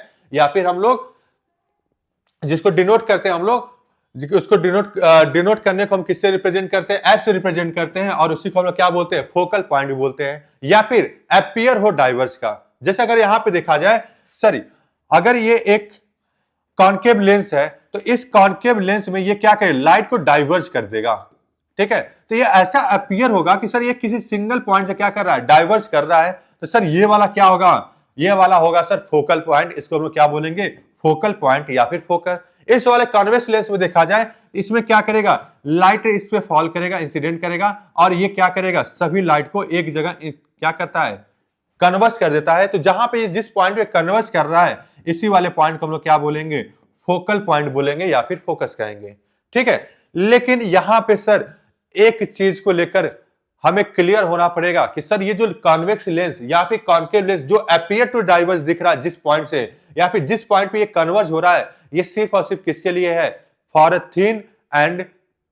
Thin concave lens and for a thin convex lens. या फिर सिंपल भाषा में कहो कि सर उस लेंस का अपर्चर क्या होनी चाहिए? छोटी होनी चाहिए। जैसे यहां कह रहा है कि सर नोट में कह रहा है, क्या कह रहा है? कह रहा है कि sir here we shall confine our discussion to the lenses whose aperture is much smaller than the radii of curvature। यानी कि अपर्चर क्या होना चाहिए? स्मॉलर होना चाहिए। किसके रिस्पेक्ट में? रेडियाई ऑफ कर्वेचर के रिस्पेक्ट में। तभी क्या होगा? ये ट्रू होगा कि सर जो कॉन्वेक्स लेंस है जिस पॉइंट पे ये कन्वर्ज कर रहा है, इस वाले पॉइंट को हम लोग क्या कहेंगे? फोकस कहलाएंगे, ठीक है, या फिर फोकल पॉइंट कहेंगे। जिस तरीके से आपका कॉन्वेक्स मिरर था, कॉनकेव मिरर था, कॉनकेव मिरर में हमने आपको बताया था कि सर जो कॉनकेव मिरर में जो फोकल पॉइंट होता है, जो फोकस होता है, ठीक है, तो कॉनकेव मिरर क्या कहता है? जब भी कोई भी लाइट पैरेलली इंसिडेंट करता है कॉनकेव मिरर पे, तो फोकस पे क्या होता है? कन्वर्ज होता है। लेकिन ये कब वाली कंडीशन थी? वो तब थी जब उस कॉनकेव मिरर का अपर्चर छोटा था। इसी तरीके से सर इसमें भी है, अगर अपर्चर छोटा होगा रेडियाई ऑफ कर्वेचर पे, रेडियाई ऑफ कर्वेचर से, तब जाके क्या होगा? जिस पॉइंट पे ये कन्वर्ज हो रही है उस पॉइंट को हम लोग क्या बोलेंगे? फोकल पॉइंट बोलेंगे या फिर फोकस कहेंगे। ठीक है बच्चों, ठीक है, यानी कि अपर्चर स्मॉल होना चाहिए। ये आपका सिर्फ अपर्चर स्मॉल होने वाले के रिस्पेक्ट में है। चलिए अब हम लोग अपने अगले वाले स्लाइड की तरफ चलते हैं। ठीक है, अब इसमें कह रहा है कि sir terms associated with the spherical lens. क्या क्या टर्म्स है? जैसे यहां आप देखिए एक कॉन्वेक्स लेंस बनाया है, ठीक है। अब ये कॉन्वेक्स लेंस देकर देखा जाए, जो ये वाला जो रिफ्रैक्टिव सरफेस है, ये वाला जो रिफ्रैक्टिव सरफेस है, ठीक है, ये वाला जो रिफ्रैक्टिव सरफेस है, ये वाला, ठीक है, ये वाला देखिए एक बड़े से स्फेरिकल ग्लास का एक पार्ट है, ठीक है, बड़े से स्फेरिकल ग्लास के पार्ट है, ये पहला वाला। और ये वाला जो दूसरा वाला है, ये जो दूसरा वाला है, ये वाला, ठीक है, ये किसका पार्ट है? इस वाले स्फेरिकल ग्लास का पार्ट है, ठीक है। इसमें जो अपर्चर कह रहा है, सर अपर्चर किसे कहेंगे? सर ये जो आपका जो लेंस बना है, ठीक है, इस लेंस की जो डिस्टेंस है, जो लेंस की जो साइज है, इसी को हम लोग क्या बोलते हैं? अपर्चर कहते हैं। अपर्चर क्या हुआ? Length of the lens. क्या है? लेंथ ऑफ द लेंस, ठीक है, लेंस का जो लेंथ होता है उसी को हम लोग क्या बोलते हैं? अपर्चर कहते हैं, ठीक है। सेंटर ऑफ कर्वेचर क्या हो गया? सर सेंटर ऑफ कर्वेचर, जैसे हम लोग बात करते हैं सर इस वाले की, ये व्हाइट वाला जो हमने बनाया है, इस वाले का सेंटर ऑफ कर्वेचर क्या है? C1 है। ये किसका पार्ट था? सर इस पूरे स्फेरिकल ग्लास का जो सेंटर ऑफ कर्वेचर था, वही इस लेंस का भी क्या होगा? सेंटर ऑफ कर्वेचर होगा। जैसे अब अगर मैं इस रिफ्लेक्टिंग सरफेस की मैं बात करूं, इस रिफ्लेक्टिंग सरफेस का ये वाला स्फेरिकल ग्लास है, तो ये वाला का स्फेरिकल ग्लास है, तो ये इसका क्या होगा? सेंटर ऑफ कर्वेचर होगा, ठीक है। तो सेंटर ऑफ कर्वेचर ये हो गया। अब बात करते हैं sir optical centre. Optical centre क्या होता है? सर लेंस का जो बिल्कुल ही सेंटर वाला पॉइंट होता है, उसी को हम लोग क्या बोलते हैं? ऑप्टिकल सेंटर कहते हैं। ऑप्टिकल सेंटर में क्या होता है? सर लाइट जो होता है वो अनडेविएट होता है, लाइट डेविएट होकर नहीं चलती है, ठीक है, डेविएट नहीं होती है। तो ऑप्टिकल सेंटर क्या होता है? उस कॉनकेव या कॉन्वेक्स लेंस का मिडिल वाला पार्ट होता है। जैसे ये हमारे पास कॉनकेव लेंस है, तो कॉनकेव लेंस का ये वाला पार्ट इस वाले ग्लास का क्या है? पार्ट है। ये वाला रिफ्लेक्टिव सरफेस इस वाले पार्ट के, तो ये इस वाले का, यानी कि ये वाला जो रिफ्लेक्टिव सरफेस है, इसका क्या है? सेंटर ऑफ कर्वेचर है। इस वाले रिफ्लेक्टिव सरफेस का ये वाला सेंटर ऑफ कर्वेचर है, ठीक है। ऑप्टिकल सेंटर बिल्कुल क्या होगा? बीच में होगा, ठीक है। तो इस वाले टर्मिनोलॉजी में हमने ये देख रहे हैं कि सर चाहे लेंस कॉन्वेक्स लेंस हो चाहे कॉनकेव लेंस हो, इन दोनों में दो क्या होते हैं? सेंटर ऑफ कर्वेचर होते हैं। दो सेंटर ऑफ कर्वेचर होते हैं। दोनों में कितने होते हैं? दो सेंटर ऑफ कर्वेचर होते हैं। अगर सर दो सेंटर ऑफ कर्वेचर होंगे तो इसके दो क्या होंगे? फोकल पॉइंट भी होंगे, जिसको हम लोग किससे रिप्रेजेंट करते हैं? फोकी से रिप्रेजेंट करते हैं। तो यानी कि सर कोई भी लेंस है, उस लेंस का दो सेंटर ऑफ कर्वेचर होगा, उस लेंस का दो फोकस भी होगा, जिसको हम लोग फोकी से रिप्रेजेंट करते हैं, ठीक है। चलिए अब हम लोग अपने अगले वाले स्लाइड की तरफ चलते हैं, ठीक है। अब बात करें sir principal focus and focal length of a convex lens, ठीक है। Principal focus and focal length of the convex lens, ठीक है। सपोज करते हैं बच्चा ये हमारा क्या है? कॉन्वेक्स लेंस है। इस कॉन्वेक्स लेंस का जो बिल्कुल ही सेंटर वाला पार्ट है, जहां से प्रिंसिपल एक्सिस पास करता है, इसको हम लोग क्या कहते हैं? O से रिप्रेजेंट करते हैं, जिसको हम लोग क्या बोलते हैं? ऑप्टिकल सेंटर बोलते हैं, ठीक है। इस ऑप्टिकल सेंटर में फोकस किसे कहेंगे? तो सर फोकस किसे कहेंगे? कह रहा है कि sir the first principal focus of a convex lens is the position of the point object on the principal axis of the lens for which image form by the lens at a infinity. ठीक है, कह रहा है कि sir इसमें क्या होगा focus. जैसे यहां मैं बात करता हूं फर्स्ट प्रिंसिपल फोकस, यानी कि सपोज करते हैं सर फर्स्ट प्रिंसिपल फोकस क्या होगा, ये है सर फर्स्ट प्रिंसिपल फोकस। ठीक है, ये हो गया सर फर्स्ट प्रिंसिपल फोकस, और ये इसको हम लोग रिप्रेजेंट करते हैं सर F1 से, इसको रिप्रेजेंट करते हैं सेकंड प्रिंसिपल फोकस, ये हो गया F2। ठीक है, अब क्या है, अगर कोई भी लाइट रे, ठीक है, कोई भी लाइट रे यहां से इस तरीके से पास करेगी तो हमेशा प्रिंसिपल एक्सिस से पैरेलल होके जाएगी, या फिर दूसरे लैंग्वेज में कह दो इसको इस तरीके से, आप इसको ऐसे लेके चलते हैं, इस तरीके से लाइट रे आ रही है, ये यहां पे क्या हो रही है, कन्वर्ज हो रही है। ठीक है, इस सही लाइट रे आई प्रिंसिपल एक्सिस पैरेलल, और ये यहां क्या हो गई, फोकस पे कन्वर्ज हो गई। ठीक है, ये यहां पे, ये यहां पे। ठीक है, तो इससे थ्रू क्या पता चल रहा है कि सर जो आपका फर्स्ट प्रिंसिपल फोकस है, अगर हम ऑब्जेक्ट को कहां पर रख रहे हैं, इन्फिनिटी पे रख रहे हैं, अगर ऑब्जेक्ट हमारा कहां पे है, इन्फिनिटी पे है, तो जो इसका इमेज होगा, ठीक है, वो फर्स्ट प्रिंसिपल फोकस पे बनेगा। ठीक है, दूसरे केस में अगर इस वाले में लेके चलते हैं, ये इसका F1 हो गया और ये हो गया F2 हो गया। ठीक है, ये हो गया F2। तो second principal focus of convex lens is the position of an image of point of principal axis the lens when the point object is situated at infinity. ठीक है, जैसे इसमें मैं बात करता हूं, सपोज करते हैं कि सर यहां पे जो इमेज है, जैसे इमेज यहां पे कहां बना, फोकस बना है, ऑब्जेक्ट को इंफिनिटी पे रखे हम लोग। सपोज करते हैं बच्चा ऑब्जेक्ट यहां पे है, ये है ऑब्जेक्ट। ठीक है, अगर ऑब्जेक्ट यहां पे है, ठीक है, अगर ऑब्जेक्ट कहां पे है, यहां पे है, तो ये जो ऑब्जेक्ट अगर यहां पे होगा तो इसका प्रिंसिपल फोकस से क्या होगा, पैरेलली क्या होगी, चली जाएगी लाइट। ये हो गया आपका इस वाले केस के लिए। ठीक है, चलिए ये हो गया। अब हम लोग चलते हैं अपने अगले वाले स्लाइड की तरफ। ठीक है, इसी तरह बात कर रहा है sir principal focus and focal length of concave lens. Concave lens में क्या होगा, अपीयर टू डाइवर्ज होगा। कॉन्केव लेंस में क्या होगा, अपीयर टू डाइवर्ज होगा।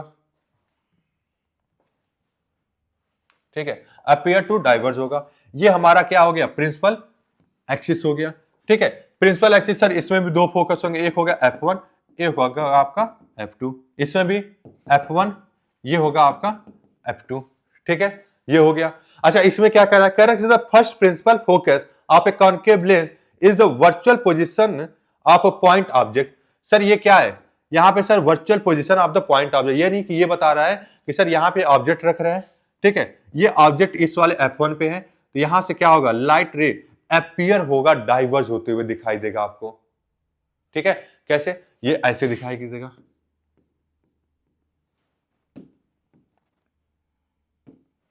ठीक है, ये ऐसे,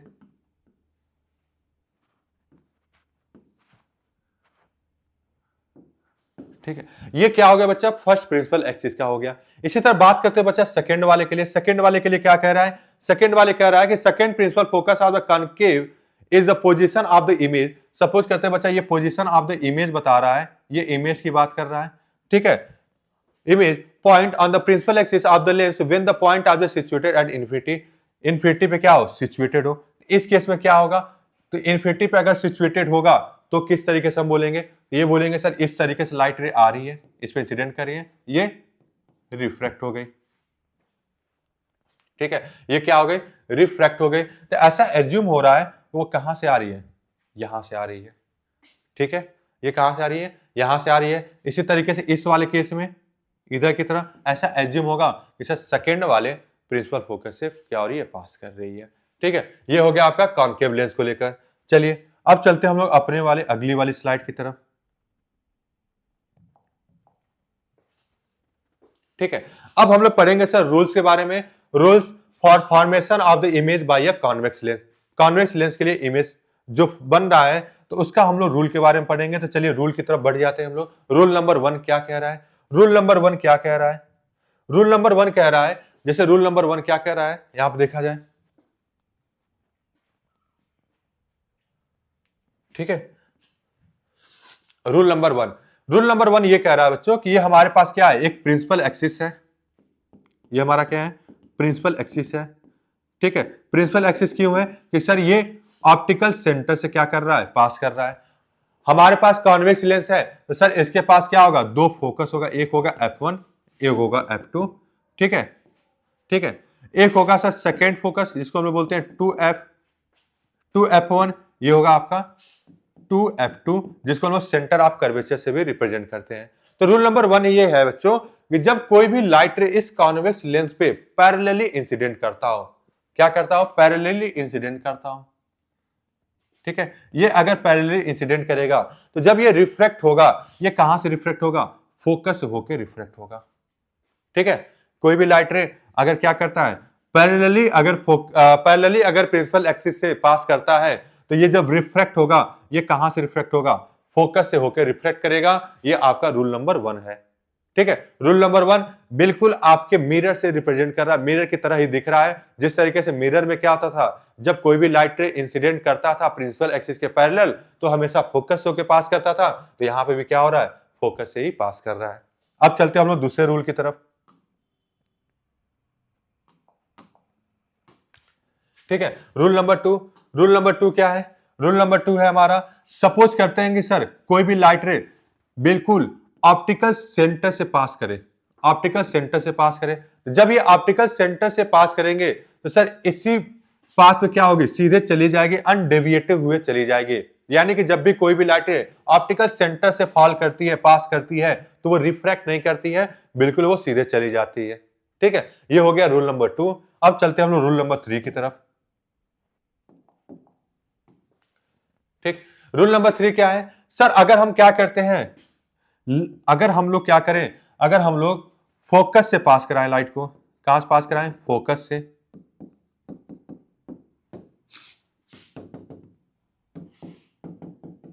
ठीक है, अब लाइट रे को हम कहां से पास कराते हैं, फोकस से पास कराएं।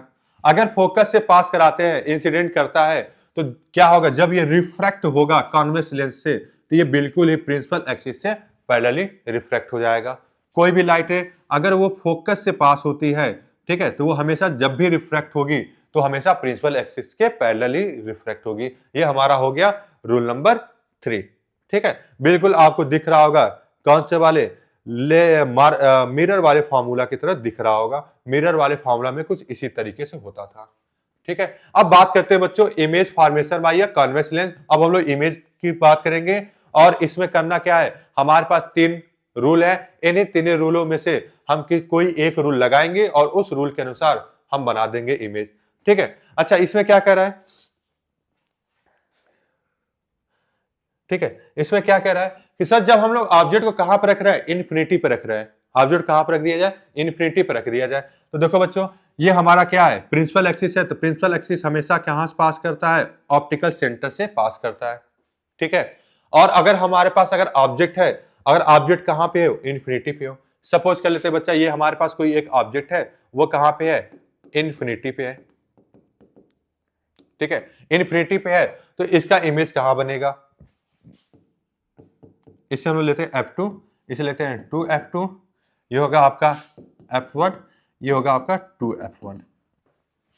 ठीक है, तो क्या होगा, पहले हम लोग क्या करेंगे, लाइट रे को बिल्कुल ही पैरेलली इंसिडेंट कराएंगे। ठीक है, ये क्या हुआ, पैरेलली इंसिडेंट किया। सर जब ये पैरेलली इंसिडेंट करेगा तो क्या करेगा, फोकस से होके जाएगा। रूल नंबर 1 तो यही कह रहा था। सर कोई भी लाइट रे प्रिंसिपल एक्सिस के पैरेलली इंसिडेंट करता है कॉन्वेक्स लेंस पर, तो जब ये रिफ्रैक्ट होगा तो कहां से रिफ्रैक्ट होगा, फोकस से होकर रिफ्रैक्ट होगा। ठीक है, इसी तरह दूसरा रे ले लेते हैं हम लोग, जैसे कि ये भी लाइट रे लिया, ये भी लाइट रे क्या हो रहा है, कॉन्वेक्स लेंस के प्रिंसिपल एक्सिस के पैरेलली क्या कर रहा है, इंसिडेंट कर रहा है। अगर इंसिडेंट कर रहा है तो सर ये भी क्या होगा, ये भी तो आपके फोकस से ही पास करेगा, ये भी क्या हो गया, फोकस से ही पास कर गया। अच्छा इस केस में अगर आप इमेज देखोगे, इमेज कैसा बन रहा है, इमेज कैसा बन रहा है, तो इमेज बताओगे बच्चा, ये बन रहा है सर रियल। ठीक है, क्योंकि यहां पे अगर हम एक स्क्रीन लगाएंगे तो इस स्क्रीन पे हमें क्या बनेगा, इमेज मिलेगा। तो कैसा बन रहा है, रियल बन रहा है एंड इन्वर्टेड बन रहा है, रियल एंड इन्वर्टेड बन रहा है। और कैसा बन रहा है सर, हाईली डिमिनिश्ड बन रहा है, हाईली डिमिनिश्ड बन रहा है। और कैसा बन रहा है, कहां बन रहा है सर, इमेज जो है वो कहां बनता है, एट फोकस पे बनता है। कहां बनता है, फोकस पे बनता है। ठीक है, तो ये हो गया सर जब हम लोग ऑब्जेक्ट को कहां पर रख रहे हैं, इन्फिनिटी पे रख रहे हैं। अच्छा, दूसरा चीज यहां पे नोट करके कुछ लिखा है, क्या कह रहा है कि sir this case is use for determination of rough focal length of convex lens.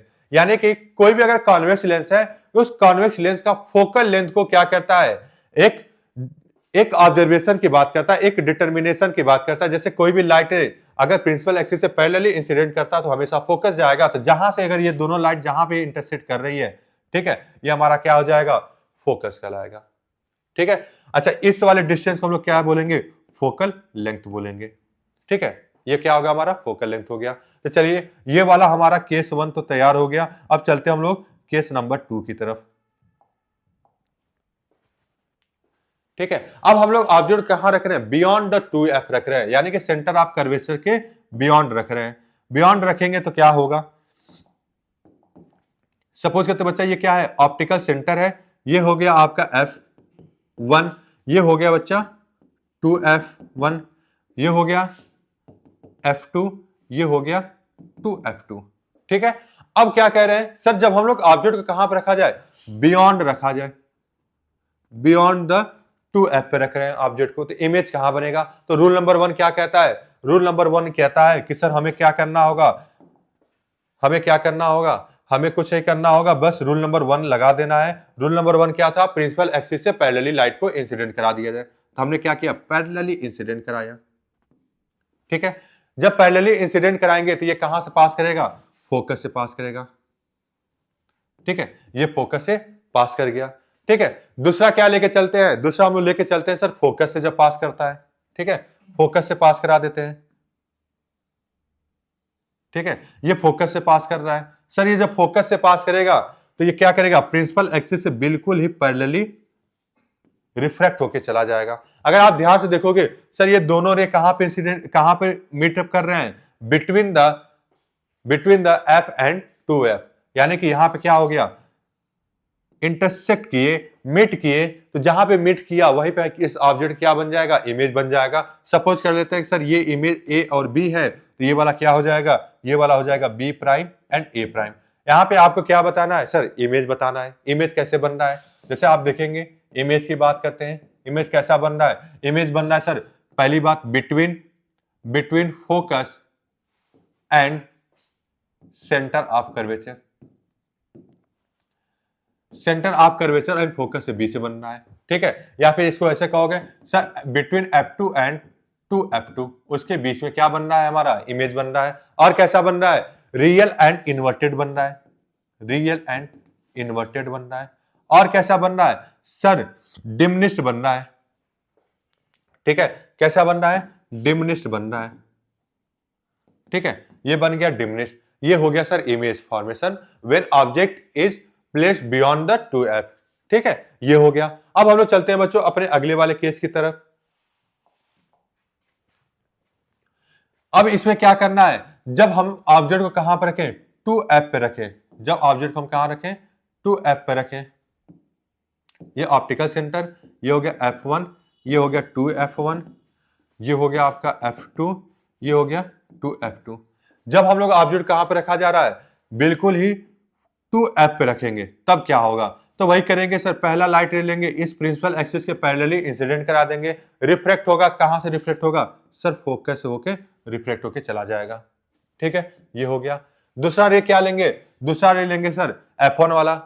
ठीक है, f1 वाला ले लेते हैं, या फिर ऑप्टिकल सेंटर वाले लिया जाए। ठीक है, ऑप्टिकल सेंटर वाले ले लेते हैं। ठीक है, ऑप्टिकल सेंटर वाला क्या कहता है कि सर, ऑप्टिकल सेंटर वाला कहता है कि सर ये बिना डेविएट हुए ही ये बिल्कुल ही चली जाएगी। यहां आप देखेंगे सर, ये एक इमेज बन रहा है, ये इमेज कहां बन रहा है, 2f बन रहा है। ठीक है, इमेज कहां बन रहा है, 2f बन रहा है, तो बस यहां लिख देंगे सर इमेज के बारे में। इमेज कहां बना सर, एट 2f पे ही बनेगा। ठीक है, एट 2f पर ही बनेगा। अच्छा 2f मतलब 2f2 पे बन रहा है। ठीक है, और कैसा बन रहा है सर, रियल बन रहा है, रियल एंड इन्वर्टेड बन रहा है। और कैसा बन रहा है सर, सेम साइज बन रहा है। ठीक है, सेम साइज बन रहा है, तो बस आपको इमेज के बारे में इतना लिख देना है। ठीक है, ये हो गया बच्चा क्या, image formation by convex mirror when object placed at 2f। ठीक है, अब क्या करेंगे, अब हम लोग ऑब्जेक्ट को कहां पर रख दिया जाए, बिटवीन 2f एंड f पे रख देते हैं, बिटवीन 2f एंड f में रख देते हैं। ये हो गया f1, ये हो गया 2f1, ये हो गया बच्चों f2, ये हो गया 2f2। अब हम लोग कहां पर रख रहे हैं, यहां पर रख रहे हैं between the f1 and 2f1। ठीक है, इस केस में क्या करेंगे, इस केस में हम लोग क्या करेंगे, एक हम लोग क्या करेंगे, प्रिंसिपल एक्सिस से बिल्कुल पैरेलली लाइट को इंसिडेंट करेंगे। तो ये हमेशा कहां से पास होगा, f2 से पास करके चला जाएगा। ठीक है, दूसरा कहां पे लेके चल रहे हैं, ऑप्टिकल सेंटर से लेके चलते हैं। ठीक है, ये ऑप्टिकल सेंटर वाला कहां मिलेगा, बियॉन्ड द 2f मिल रहा है, यानी कि इमेज यहां पे बन रहा है। ठीक है, यहां पे बन रहा है, तो बच्चा इमेज के बारे में लिख देंगे। इमेज कहां बन रहा है बच्चा, बोलोगे sir beyond 2f, beyond 2f। और क्या बन रहा है बच्चा, रियल बन रहा है, और क्या बन रहा है, रियल बन रहा है। ठीक है, एंड कैसा बन रहा है, इनवर्टेड बन रहा है। ठीक है, और कैसा बन रहा है सर, मैग्निफाइड बन रहा है, मैग्निफाइड बन रहा है। कैसा बन रहा है, मैग्निफाइड बन रहा है। ठीक है, कब बन रहा था सर, जब हम लोग ऑब्जेक्ट को बिटवीन रख रहे हैं फोकस एंड टू फोकस के बीच में, f1 एंड 2f1 के बीच में रखेंगे तो हमेशा इमेज कहां बनेगा, 2f2 के बियॉन्ड बनेगा। कैसा बनेगा, real and inverted and magnified. ठीक है, ये हो गया। चलते हम लोग अपने अगले वाले स्लाइड की तरफ। ठीक है, और इस केस में हम क्या कर रहे हैं, जब हम लोग ऑब्जेक्ट को कहां पर रख रहे हैं, फोकस पे रख रहे हैं, फोकस पे रख रहे हैं। ठीक है, ये वाला हो गया ऑप्टिकल सेंटर, ये हो गया आपका f1, ये हो गया आपका 2f1, ये हो गया आपका f2, ये आपका हो गया 2f2। और जब हम लोग कहां पर रख रहे हैं, ऑब्जेक्ट को बिल्कुल ही फोकस पे रख रहे हैं। ठीक है, इस पे हम लोग क्या करेंगे, लाइट रे को बिल्कुल ही प्रिंसिपल एक्सिस के पैरेलली इंसिडेंट करेंगे। पैरेलली इंसिडेंट कराएंगे तो भैया ये f2 से क्या होगा, रिफ्रैक्ट होके चला जाएगा। दूसरा वाला क्या करेंगे हम लोग, ऑप्टिकल सेंटर से पास कराएंगे, तो ये क्या होगा, ये भी बिल्कुल ही सीधे चला जाएगा। अगर आप ध्यान से देखोगे कि सर ये जो दोनों रे के जो बीच में जो डिस्टेंस है d, वो क्या है, बराबर है। सर ये बराबर है तो ये दोनों रे क्या होंगे, सीधे जाएंगे और कहां मिलेंगे, इन्फिनिटी में मिलेंगे। और अगर इन्फिनिटी में मिलते हैं तो इमेज कैसा बनेगा, आपको यही तो लिख देना है, इमेज कैसा बन रहा है, इमेज बोलोगे सर इमेज बन रहा है एट इन्फिनिटी, इन्फिनिटी बन रहा है जब हम लोग ऑब्जेक्ट कहां पर रख रहे हैं, फोकस पे रख रहे हैं। और कैसा बन रहा है, बोलोगे सर रियल एंड इनवर्टेड बन रहा है, रियल एंड इनवर्टेड बन रहा है। और कैसा बन रहा है, और बोलोगे सर हाईली मैग्निफाइड बन रहा है, हाईली मैग्निफाइड या फिर इनलार्ज बन रहा है। ठीक है, ठीक है, बस इतनी सी बात लिखना है, बस हो गया काम हमारा। ठीक है, तो ये हो गया सर, जब हम लोग ऑब्जेक्ट को कहां पर रख रहे हैं, फोकस पे रखेंगे। जब भी हम लोग कॉन्वेक्स लेंस पे ऑब्जेक्ट को फोकस पे रखेंगे तो हमेशा इमेज कहां बनेगा, इन्फिनिटी पे बनेगा। ठीक है, अब चलते हैं हम लोग अपने अगले वाले केस की तरफ। ठीक, अब अगली वाली केस क्या कह रहा है सर, जब हम लोग क्या करें, एफ एंड ओ के बीच में रख दिया जाए, ये ओ हो गया, ये हो गया f1, ये हो गया f2, ये हो गया आपका ये हो गया 2f1, ये हो गया आपका f2, ये हो गया आपका 2f2। ठीक है, और ऑब्जेक्ट कहां पर रखा जा रहा है, between the optical centre and f1, f and optical centre बीच में रख रहे हैं। तो आपको क्या करना है, रे डायग्राम बनाना है। पहला लेके चलते हैं सर प्रिंसिपल एक्सिस से पैरेलली, तो ये कहां से पास करेगी, रिफ्लेक्ट होके कहां से जाएगी, फोकस से होके रिफ्लेक्ट करेगी। ठीक है, दूसरा चीज क्या करेंगे सर, हम लोग क्या करते हैं, इसी को ऑप्टिकल सेंटर से लेके चलते हैं। ठीक है, ऑप्टिकल सेंटर से चला गया। अगर आप ध्यान से देखोगे सर, ये दोनों रे क्या हो रही है, पैरेलली जा नहीं रही है। इसका मतलब ये क्या हुआ सर, ये दोनों रे आपस इन्फिनिटी पे भी जाके कहीं भी मिलेंगी नहीं। तो हमें क्या करना होगा, जब भी कोई भी पर्सन यहां से अगर देखेगा इस रे को, इसे ऐसा एज्यूम होगा, ऐसा अपीयर होगा कि सर ये लाइट रे कहां से आ रही थी, पीछे से आ रही है। ठीक है, ठीक है, और ऐसा पता चलेगा कि सर अब कहां पे बना है, ये यहां पे बना हुआ है इमेज। ठीक है, ये मान लेते हैं ये हो गया ए, ये बी, ये हो गया ए प्राइम एंड बी प्राइम। तो आप इस केस में अगर आप ध्यान से देखोगे, इमेज कहां बन रहा है, इसी को लिख देना है। ठीक है, इमेज कहां बन रहा है, तो बोलोगे कि सर ये बन रहा है कि सर बिहाइंड द लेंस बन रहा है, ठीक है, बिहाइंड द लेंस बन रहा है, बिहाइंड द लेंस बन रहा है, या फिर रे के ऑब्जेक्ट के पीछे बन रहा है। दूसरी बात, सर इमेज कैसा बन रहा है, कहोगे सर वर्चुअल बन रहा है, वर्चुअल बन रहा है, और कैसा बन रहा है, और कैसा बन रहा है, इरेक्ट बन रहा है या फिर अपराइट बन रहा है, ठीक है। तो ये वाला केस हो गया किसके लिए, सर जब भी हम लोग ऑब्जेक्ट को कहां पर रख रहे हैं, जब फोकस एंड ऑप्टिकल सेंटर के बीच में रखेंगे तो जो इमेज होगा वह कैसा बनेगा, वर्चुअल एंड इरेक्ट बनेगा, ठीक है। एंड कैसा बनेगा, इसे एक और चीज कहेंगे सर मैग्नीफाइड भी बनेगा, मैग्नीफाइड भी बन रहा है, ये क्या बन रहा है, मैग्नीफाइड भी बन रहा है। तो बच्चा ये क्या हो गया, ये हमारे पास 6 केसेस हैं, 6 केसेस हमारे सॉल्व हो गए। कब कब, जब जब हम लोग ऑब्जेक्ट को डिफरेंट डिफरेंट पोजीशन पर रख रहे हैं तो डिफरेंट डिफरेंट पोजीशन में क्या बन रहा है, इमेज बन रहा है, ठीक है। चलिए इसी को थोड़ा सा एक रिकैप कर लेते हैं। जैसे रिकैप करना है, क्या कह रहा है, देखिए ये बता रहा है सर ऑब्जेक्ट लोकेशन, ये बता रहा है इमेज लोकेशन, ये बता रहा है इमेज नेचर, ये बता रहा है इमेज साइज। देखिए जब हम लोग ऑब्जेक्ट को कहां पर रख रहे हैं, इन्फिनिटी पे रख रहे हैं, तो कहां पे बन रहा था, इमेज लोकेशन एट f2 बन रहा था, फोकस पे बन रहा था, और कैसा बन रहा था, रियल एंड इन्वर्टेड बन रहा था, डिमिनिश बन रहा था, बिल्कुल पॉइंट साइज, ठीक। दूसरा चीज क्या था, सर जब हम लोग बियॉन्ड 2f1 रख रहे हैं तो कहां पे बन रहा है image, between the 2f1 and f2 के बीच में बन रहा था, ठीक। और इमेज कैसा बन रहा है, real and inverted and diminish बन रहा है, ठीक है। तीसरा वाला केस क्या था, जब हमने ऑब्जेक्ट को 2f1 एंड f1 के बीच में रखा तो इमेज कहां बना, between sorry beyond the 2f2 बना, और कैसा बना, रियल इन्वर्टेड एंड इनलार्ज बना, ठीक। अगला वाला केस क्या था, फोर्थ वाला केस, जब हमने ऑब्जेक्ट को कहां पर रखा, f1 पे रखा तो इमेज कहां बना, इन्फिनिटिव बना, कैसा बना, रियल एंड इन्वर्टेड, और कैसा बना, इनलार्ज बना या फिर हाईली इनलार्ज बना, हाईली इनलार्ज बना, ठीक है। इस वाले केस की क्या कहेंगे, हाईली इनलार्ज बना, ठीक है। अब क्या है सर, जब हम लोग क्या रख रहे हैं, जब हम लोग एट 2f1 पे रख रहे हैं, ठीक है, 2f1 पे रख रहे हैं तो इमेज कहां बन रहा था, 2f2 बन रहा था, कैसा बना था, रियल इन्वर्टेड, और कैसा बन रहा था, सेम साइज का हो रहा था।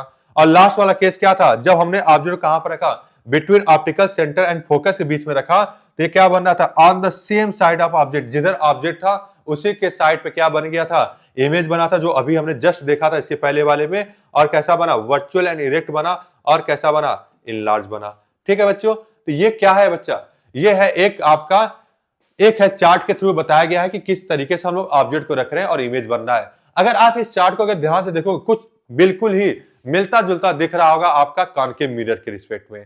तो बच्चों यही है, जो कॉनकेव मिरर होता है ना, जो कॉनकेव मिरर में जिस जिस तरीके से इमेज बन रहा था उसी उसी तरीके से कॉन्वेक्स लेंस में इमेज बनता है ना। सेम चार्ट है, बिल्कुल सेम तरीके से। अगर आपको कॉनकेव मिरर का पता है तो आपको कॉन्वेक्स लेंस का भी पता चल जाएगा, ठीक है बच्चों। चलिए अब हम लोग क्या करेंगे, अपने अगले स्लाइड की तरफ बढ़ेंगे, ठीक। तो बस आज के लिए इतना ही, और आज हम लोग लेक्चर नंबर 4 को कंप्लीट कर दिए, तो बहुत बहुत धन्यवाद, ठीक है। चलिए अब हम लोग अपने अगले वाले लेक्चर में मिलेंगे, तो जय हिंद।